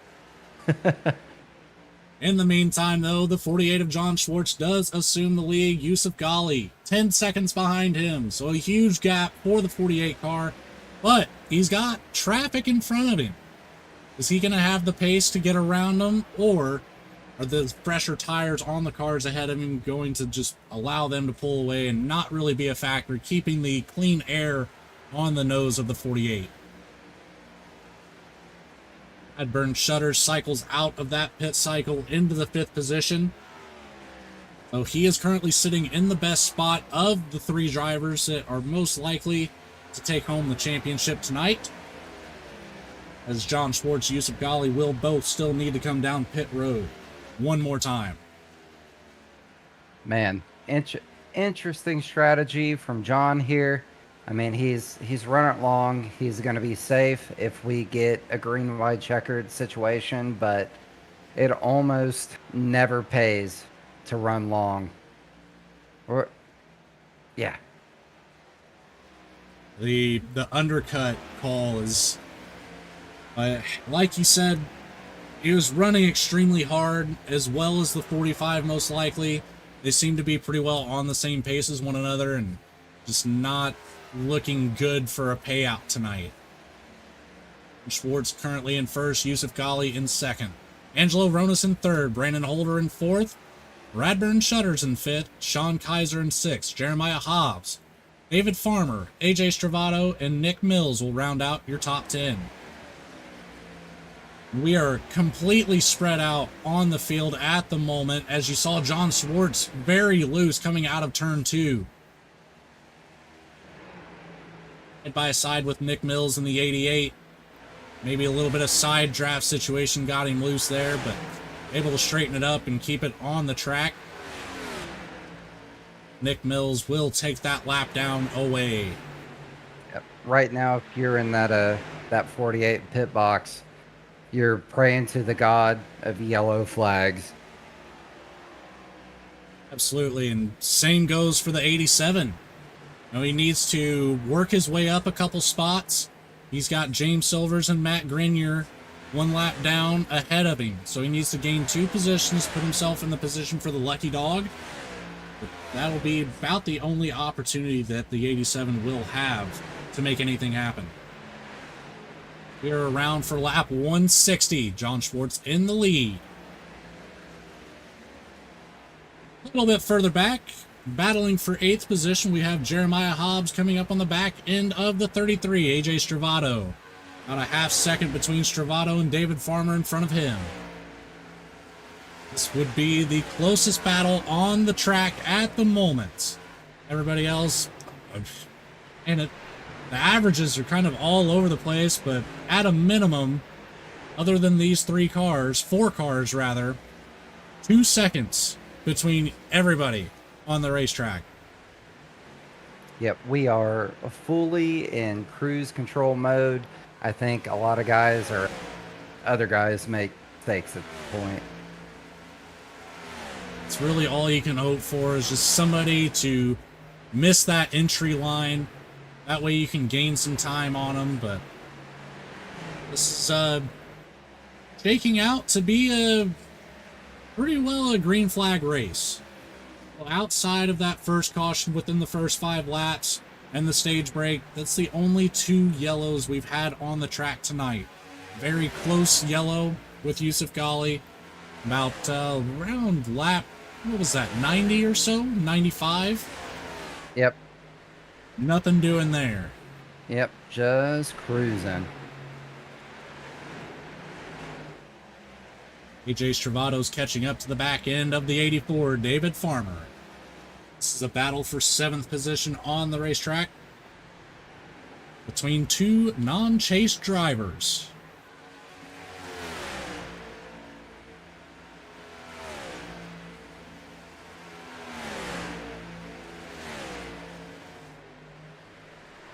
Alex, while we've got some time, man, is there anything that you'd like to say, about your inaugural season here with the Overtake iRacing League as a whole between all 3 series?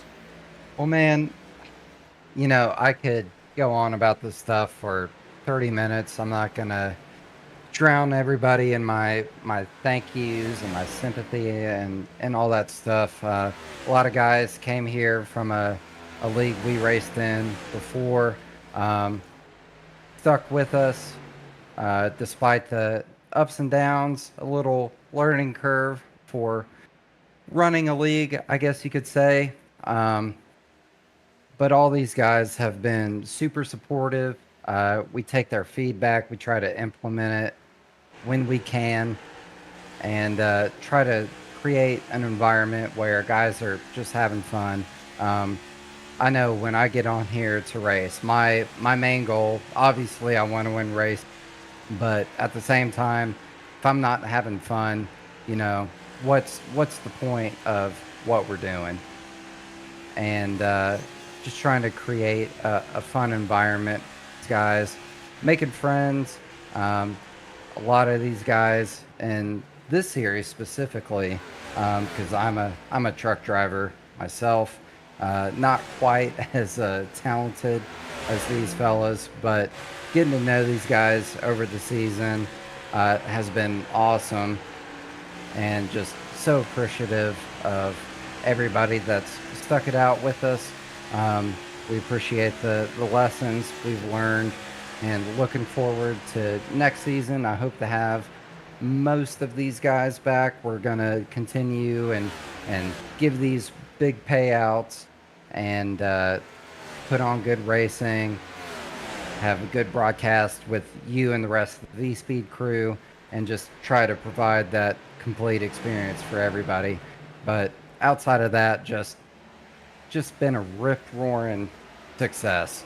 Like I said, it's not always been perfect, but we're learning, and the guys that have stuck it out, we appreciate every single one of you and everybody that's watching the broadcast, whether you're a racer or you're here supporting someone that's racing. We appreciate you guys too.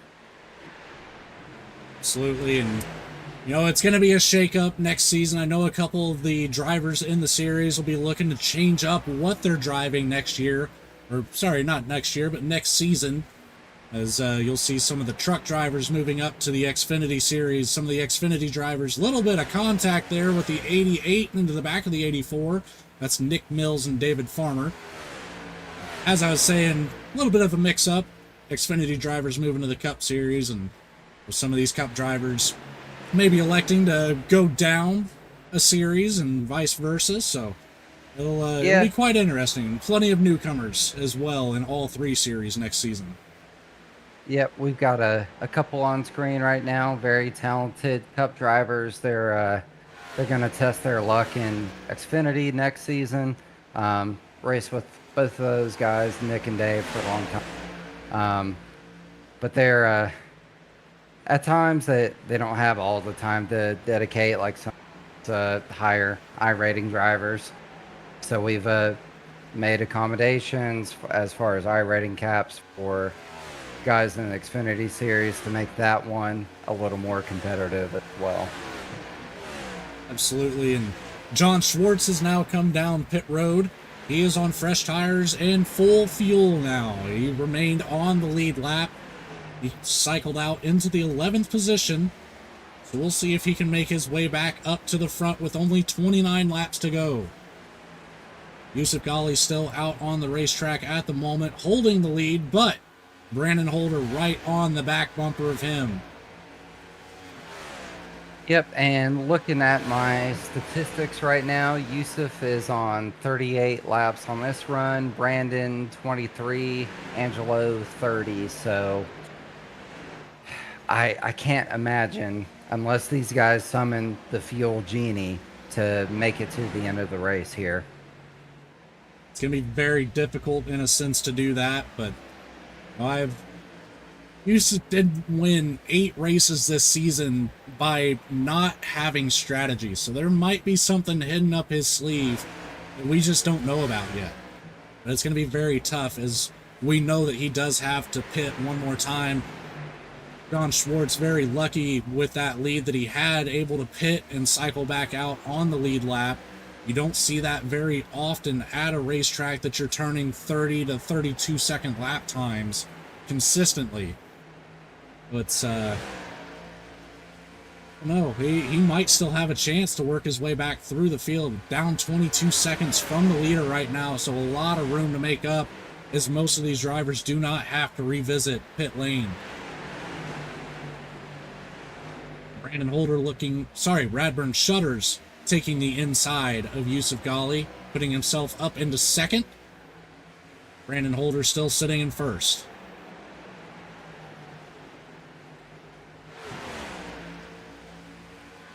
Yusuf Ghali falling off the pace right now.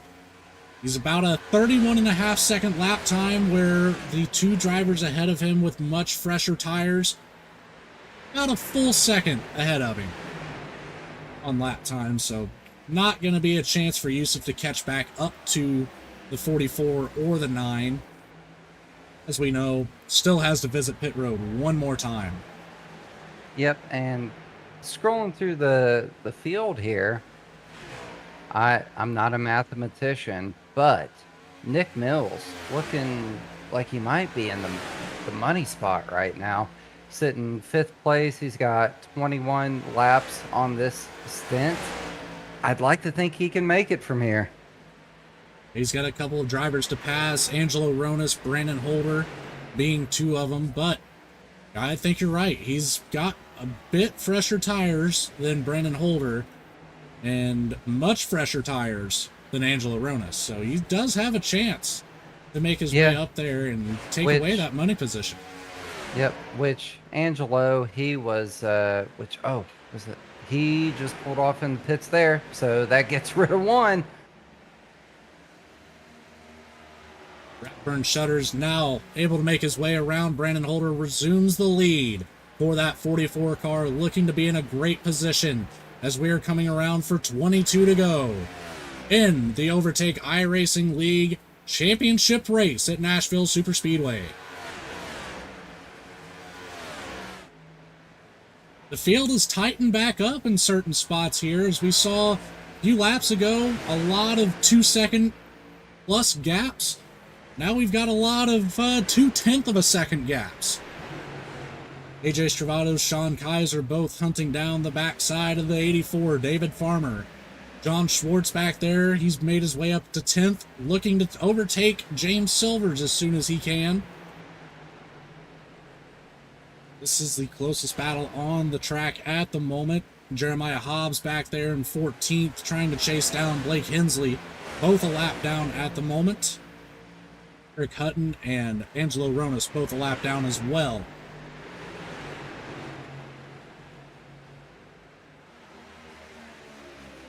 Which, cycling through my stats here that I have at hand, it looks like the top 3, I think all of those guys are going to make. David Farmer, right on the cusp. Not impossible that he makes it, but he's right there. AJ Stravato right behind him. The same schedule that David is. But I think these top three, if we have no yellows, the fight is between them. Radburn Shutters currently on a 28-lap stint. Brandon Holder on 31 laps. Nick Mills on 26 laps. So if Radburn Shutters can save as much fuel as possible, that will put him right around that 48-lap stint, which is about the very end of the fuel capacity on these cars. Brandon Holder, he may or may not make it. It all depends on how well he can conserve fuel. Nick Mills currently in the best position out of the top 5 to make it on fuel. This could be a race of momentum. Whoever can come out of turn 4 with the most momentum just across the line, they might be crossing that checkered line with no fuel. At this moment in time, I wish I could rewind to about lap 9, because I know I said it. A lot of people maybe didn't think about Radburn, but he's here. I think he's got the fuel, and he is in the driver's seat right now. This might be the man to beat right now. Speaking of driver's seat, yeah, he's doing exactly what I thought he would be doing. He is backing down the corner like we saw the 45 of Yusuf Ghali doing earlier in the race. So he's definitely in a fuel save mode. Laps led for Radburn Shutters. Hopefully for him, we'll take the remaining 17 laps here tonight. You see him very easy into turn 1 here. Just ever so slightly. Be on the throttle about halfway through. Not too much. 30 to 45%. And then about right here is when we see full throttle down the backstretch. Doing everything he can to save every drop of fuel that he can to make it to the end of this race. Just the tiniest bit of conservation could be the difference here. Absolutely could. And, you know, at the end of everything here, worst case scenario, if he has to really go into a hard fuel save mode and let the 9 of Brandon Holder get around him, or the 88 of Nick Mills, he still has 6 more positions before John Schwartz is in the equation to take away the championship from him tonight. This is Radburn Shutters' race to lose.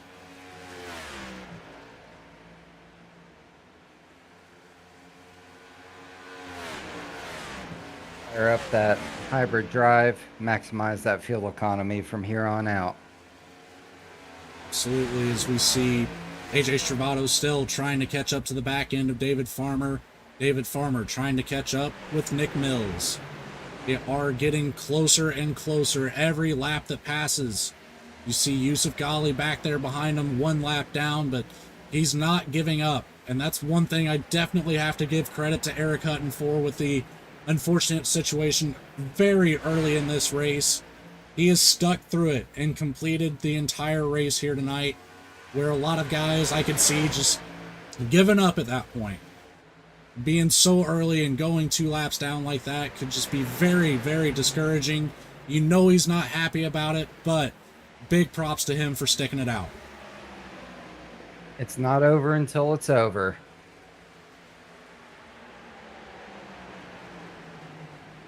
Word from Alex Penn, crew chief for the 44, says that Brandon Holder will have to pit one more time. He will not have enough fuel to make it to the end.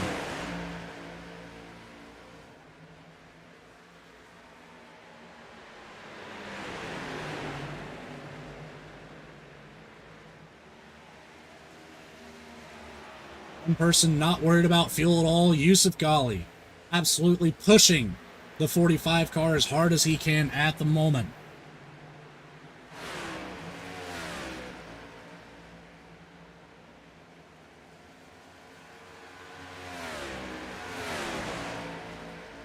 David Farmer does work his way around the 88 of Nick Mills. Now AJ Stravato will be looking to do the same.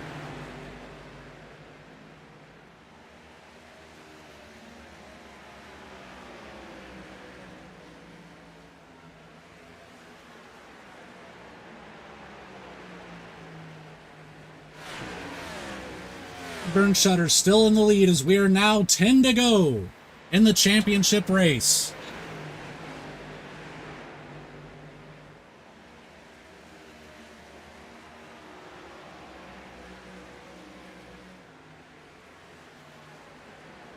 We are just hanging in there. Not a lot of hard racing. I think most of these guys are racing the fuel gauge more than anything else.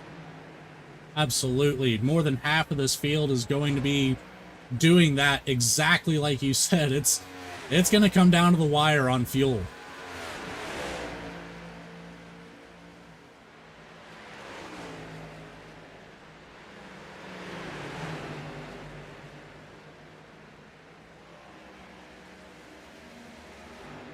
Which Brandon Holder, if he has to come down, he's 3 laps longer on this stint than Radburn is. So not a ton of fuel to burn. The 44 car definitely has to manage what he has, ensure that he can make it to the checkered. Schwartz does claim another position now up into 6th, but he still has almost 13 seconds before he's anywhere close to the 44 car of Radburn Shutters. 2 chase drivers looking to take home a championship tonight. Eric Hutton, Yusuf Ghali, both 1 lap down, seemingly out of it at the moment. But all it takes is that one mistake from one random driver on the field, and that completely resets everything we've been talking about for the last 50 plus laps, Alex. I'd love to see it, but at the same time, I feel like Radburn has been on his strategy. He has run the race that he has wanted to run up to this point. And if no yellows fly, he's going to be rewarded for it. He absolutely will, as he's just put on a clinic here at the end of this race. Not a whole lot of laps led for him. Only 21 laps so far, but he's led the most important ones, and that is a fact. There's only 1 lap that means anything, and the 44 is headed towards it right now. We come around, and we are now 5 laps to go at Nashville Superspeedway. I can feel my pulse rising a little bit. We're getting down to the last moments here. I was just thinking the same thing, Alex. Not quite the pulse, but I am finding myself on the edge of my seat, even though there's not a lot of action. It's still very exciting to witness, a champion being crowned. No matter who it is. Yep, and it's hard to tell from the outside, and even you and I don't know, but we're waiting to see if Radburn has the fuel to get there and claim this thing.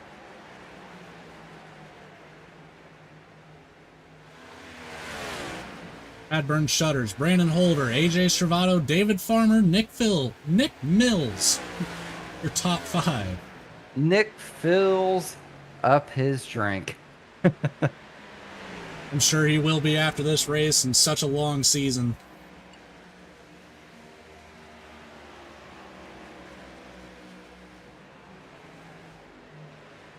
Yep, here comes the 9 right here. Little bit of a battle back here between David Farmer and AJ Stravato.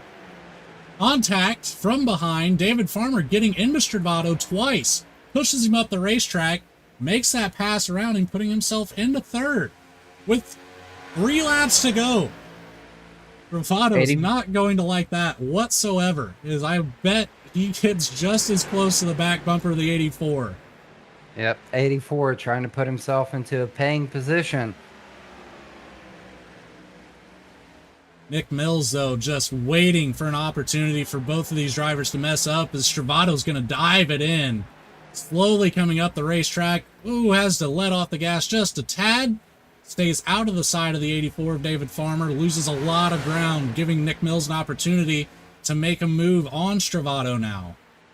Nick Mills looking like a leopard in a tree with 2 antelope below him. waiting for them to fight each other.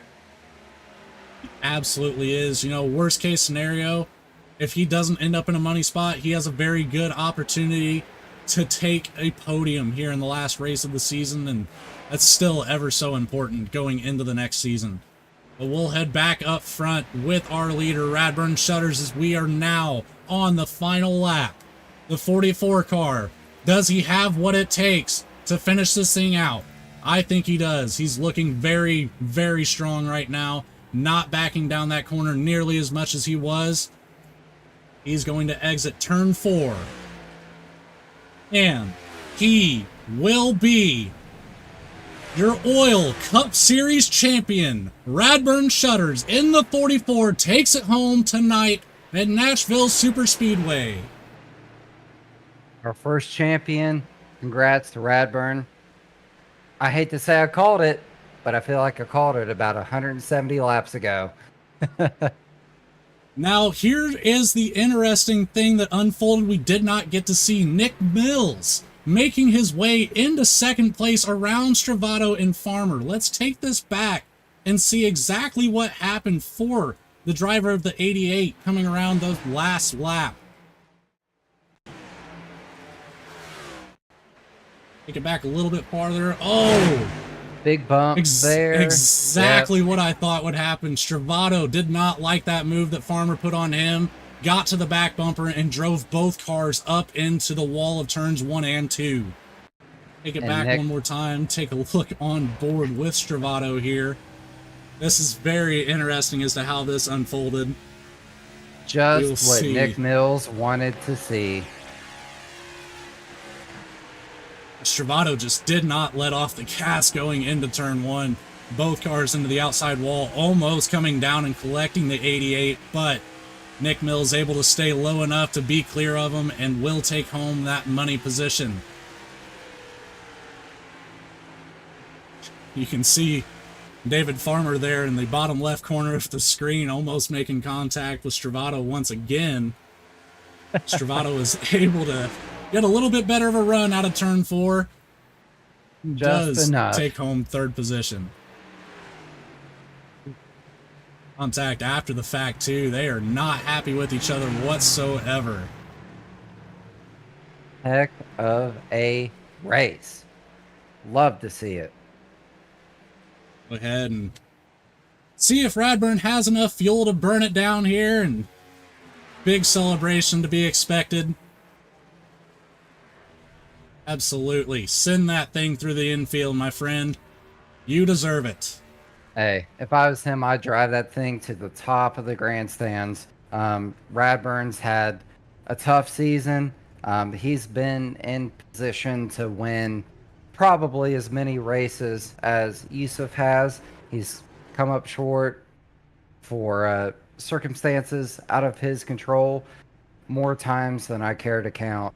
And Radburn's just an awesome dude, great driver, super clean guy. He'll never drive you wrong. Love to see him come out on top, man. Been here from the start. Love to see it. Love to see it. I'm pumped up. Absolutely. I wanted to hop on board with him there. That 44 car, out of gas. Nothing left. He had just enough to do what he needed to do. We're going to send this to a quick commercial break once again, and then we will be right back with your final results.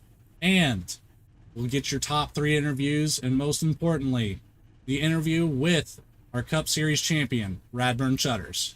We'll be right back.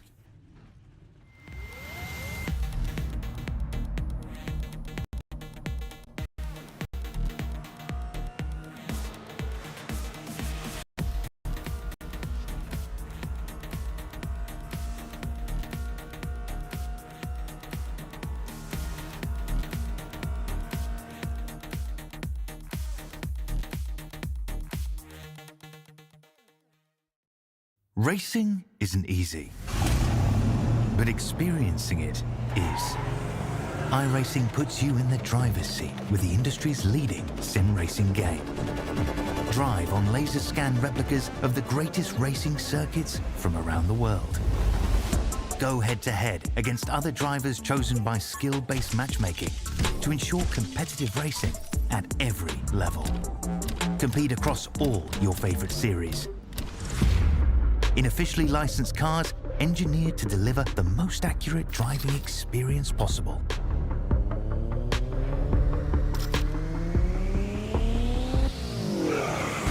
Join a race or host your own with players from across the globe. Race against the computer or in a league with friends. Feel the thrill behind the wheel. Visit iRacing.com.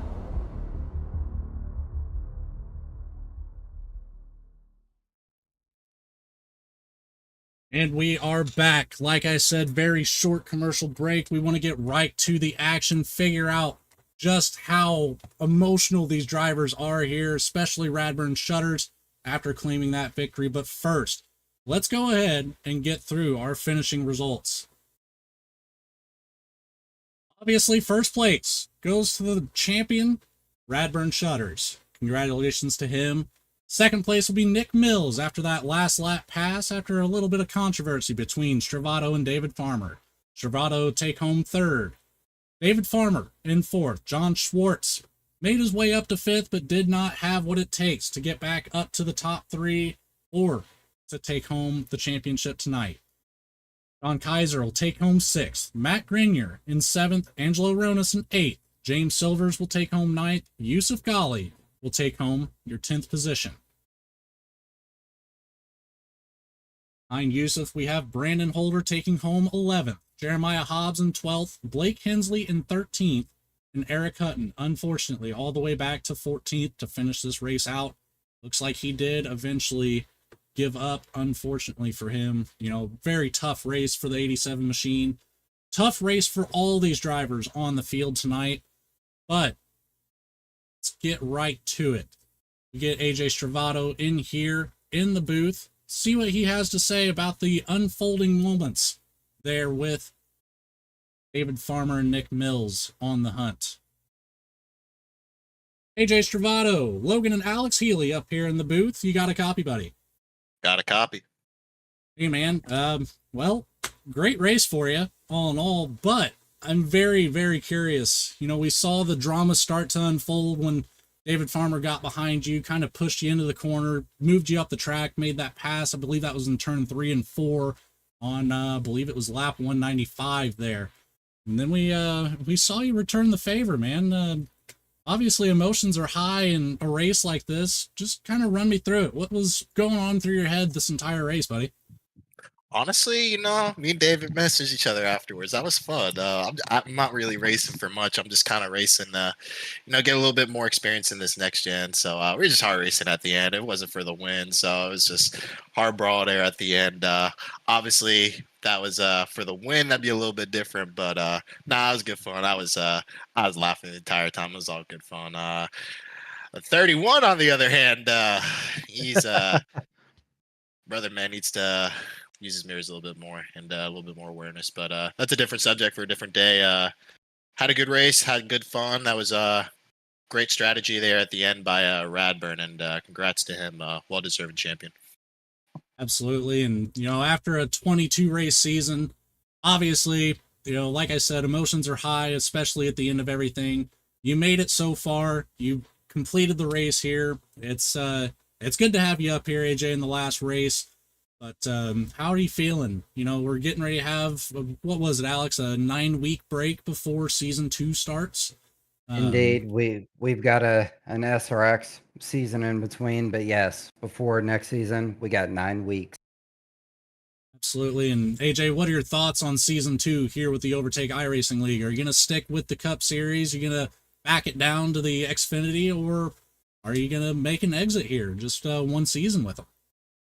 You know, we're going to have to figure that out the next couple weeks between work and everything popping up here. This has been a lot of fun these last few weeks, so I'd like to run for sure. Alex and everybody does a great job running this league, so you know, I can't really complain too much about that. So if I have the time and the availability, I'd like to be back for sure. We'd love to see you back, AJ. You're a great racer out there on the track. You give good competition to everybody around you. Before you depart, buddy, and we move on, you got anybody you'd like to say thanks to? Yeah, just all the league admins, Alex for making this happen. He, for just getting started, he does a great job. I think this league will continue to grow with the right people and the right decisions. And VSpeed and yourself for broadcasting. Hopefully, put on a good show there at the end. Absolutely tried to catch everything I could for you, and hopefully did everybody justice. All the live viewers and everybody that's going to be watching back on this race. So other than that, AJ, again, great race tonight, and congratulations on third place, buddy. Thank you, brother. Have a good one. You too. And we shall move down to second place finisher Nick Mills, and I believe Alex will have Nick Mills here on the pit lane. We got a good copy, Nick? Yeah, I got you. Oh, how are you feeling, man? Oh, I'm sick. You're sick. Dude, I'm 2 points from the cutoff. Like, I would, that was the difference between me and Radburn last week. I mean, that's the difference between $1,000 and nothing. Yeah, But you I had no intentions or no expectations at the beginning of the season to be in the top four. My goal, like I said earlier tonight, was top 8, and I made that. So, congrats to Radburn and all of those involved. Yeah, man, you've been right in the mix all season. The lows were not as low as your highs were, I think. Got a win on the season and very good showing tonight. Going into the race, talking with you and Matt. I know you guys were talking about fuel strategy. We talked about it on the broadcast. I thought you brought the right strategy here, put you in a good position. Um, Obviously, you had Dave and AJ in front of you. Get into it a little bit. What was your take from your position on the track with those two guys racing hard? Man, it's so frustrating. Like, I don't remember who it was earlier tonight. I was a half second a lap faster than them. I caught them, and it took me 2 laps to pass them still. So, I think that was just everybody's frustrations after 200 laps coming to a bull. Yep, that's understandable. I know earlier in the season, you were kind of feeling that maybe the Cup Series wasn't for you. Maybe you're, Well, I I, still don't think I have the speed to run up front. I've watched NASCAR since I was a toddler, so like I can tell you strategy upside down and backwards. So if I can ever get the speed, the raw speed to go with the strategy, I think I'll be fine. But that's my biggest holdup right now is I don't have the short run speed. This car's different, and you take me to a track we don't have to shift at, and I feel like I'm competitive. But it's just I'm not competitive on the shifting tracks or the tracks that are so heavy with shifting. yeah, there's a lot of guys that feel like that, and our series and the Cup Series in real life, the shifting really changes how the track drives and how you have to approach it as a driver. But despite all that and not liking that, nice P2 finish here Oh tonight. yeah, I'll take it. Yep, put a couple bucks in the pocket, maybe get you a nice lunch tomorrow, all that good stuff.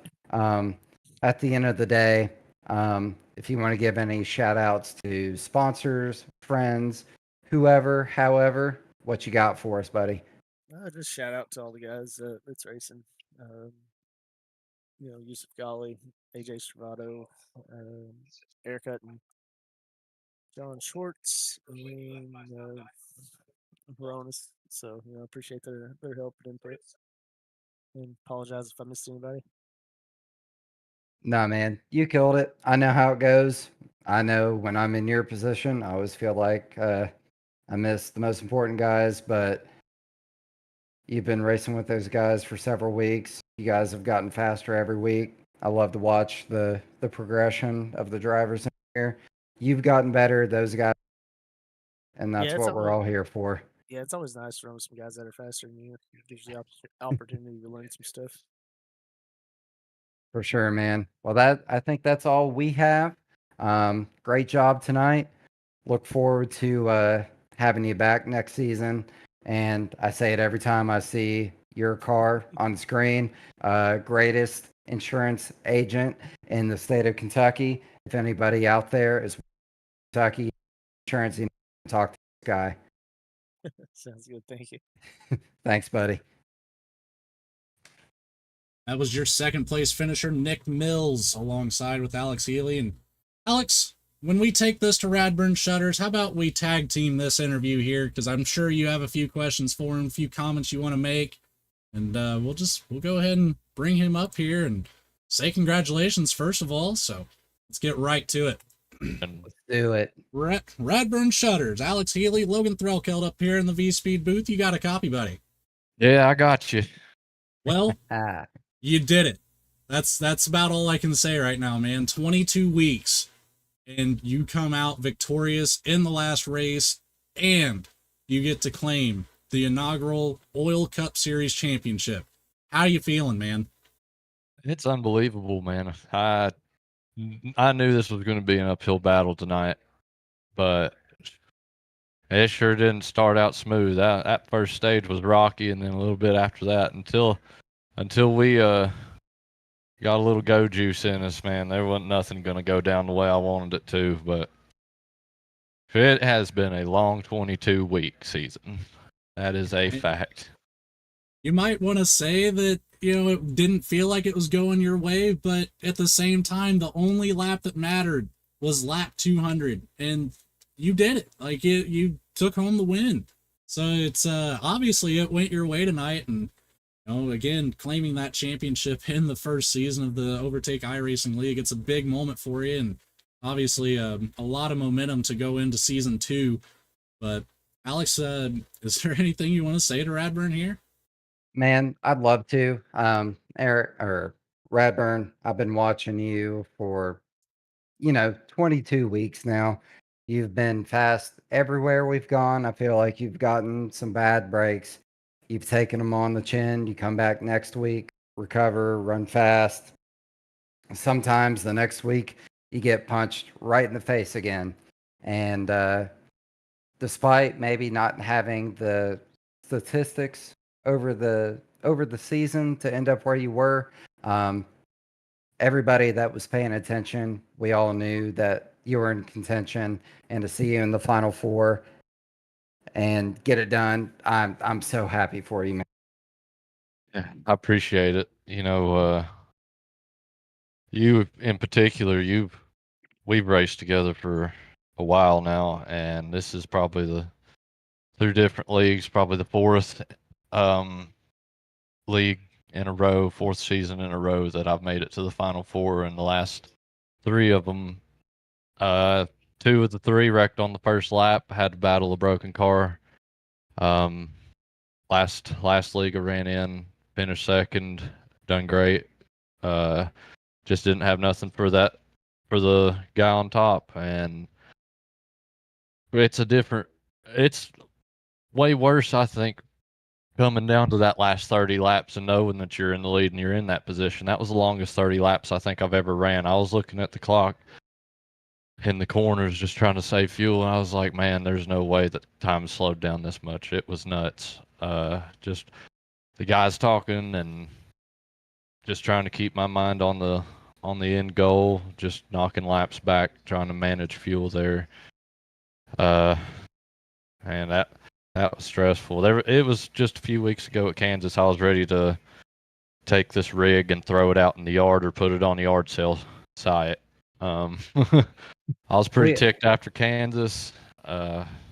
Managed to put together 2 really good races. There was probably like a 6-leg parlay that had to hit all the way for me to make it to the final 4, and it just so happened to work out in my favor, and we made it. And then, this race in particular was probably the only race I had all season where I didn't know what I was doing at all the whole first stage. Usually I qualify pretty well, and usually I can stay up there pretty close, but man, the usual fast guys were unusually fast for the first 50 laps, and I kept falling back, and I couldn't have done this at all without guys at Cornerstone, Alex, Brandon, James. All of them good dudes. GT helped a lot earlier in the season. Everybody at Cornerstone.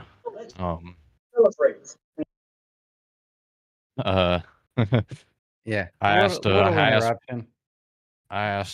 Brandon after that first stage and a few laps after what I was doing wrong because he had about 20% better right front than I did. Man, I was burning the right front off. He told me to wrap the bottom. So I went out of my comfort zone and started wrapping that bottom, dude, and it's like you sprinkled a little bit of nitro in this thing, man. We started zipping around this track. I thought, Yusuf and John were straight away ahead of me at one point, and then they kept getting smaller and smaller, man. That run, that was insane. That little tidbit of information is what basically won me this championship. I couldn't have done it without that one little bit of information, man. It's That's awesome. unbelievable. That's awesome, man. And that was what I was going to ask you is, if the fuel strategy played out like you wanted it to from the offset, but it sounds like you were kind of flying from the seat of your pants, just trying to put down the best pace you could and manage the tires in a pretty respectable manner. Sounds like you got some good input there and put you over the top. Yeah. Yeah. That's just wild. This has been such a long time coming. I've been wanting this for a long time. Uh, We're we're I proud we're proud of you, man. Like you said earlier, we've been racing together for a long time, different series, different cars, all that good stuff. Um, Throughout the season, we all saw that you had pace, you were getting it done, you got dealt some bad hands at times, but in the most important race, you got it done, and we're all proud of you. We're all happy for you, dude.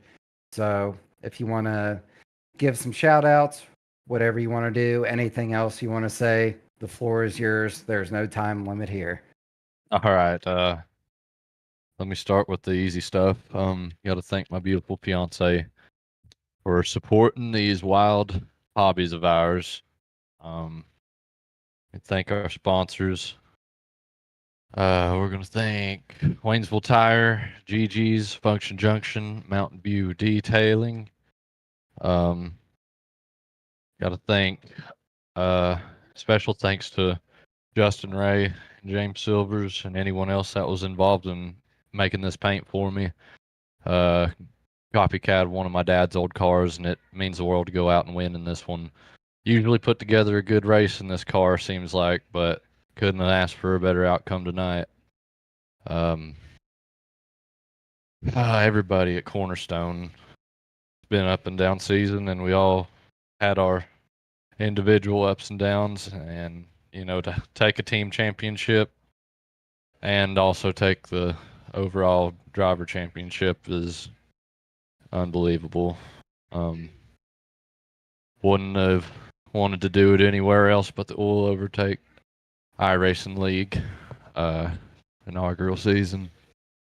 Super tickled with how the first season went, and can't wait to. Well, I can wait a couple months after 22 weeks. I can definitely wait a few. I can chill for a little bit on this one for sure. But appreciate y'all for putting together an awesome first season. It's only going to get better.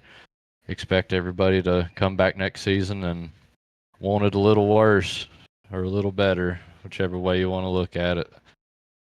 Yes, sir. That's Yeah. going to be my only question really for you, Radburn, was if you were coming back to defend your title next year or next season. Well, we're gonna have to. He never had a title to defend, so can't just leave it out there for any old wannabe burn to go get it. We're gonna have to defend this thing next season. That's what I'm talking about, man. Like I said, you've grinded it out the whole season, stuck through it, and for any would-be racers out there, this guy's $1,000 richer tonight. If you think you got it, come and take it from him. It's not gonna be that hard, but we'll see you next season. Well, again, congratulations, Radburn. That's a huge win for you tonight, and we'll depart with you now and let you go celebrate with your team, buddy. All right, I appreciate it, guys. Thanks for the broadcast. We'll be talking to y'all again here in a couple months. Do it all over again, hopefully. Yes, sir. Absolutely, buddy. All right, and that concludes everything here for the first season of the Overtake iRacing League. We hope you all enjoyed the stream tonight. Hopefully, come back, see what happens in season 2. But for now, we're going to say goodnight.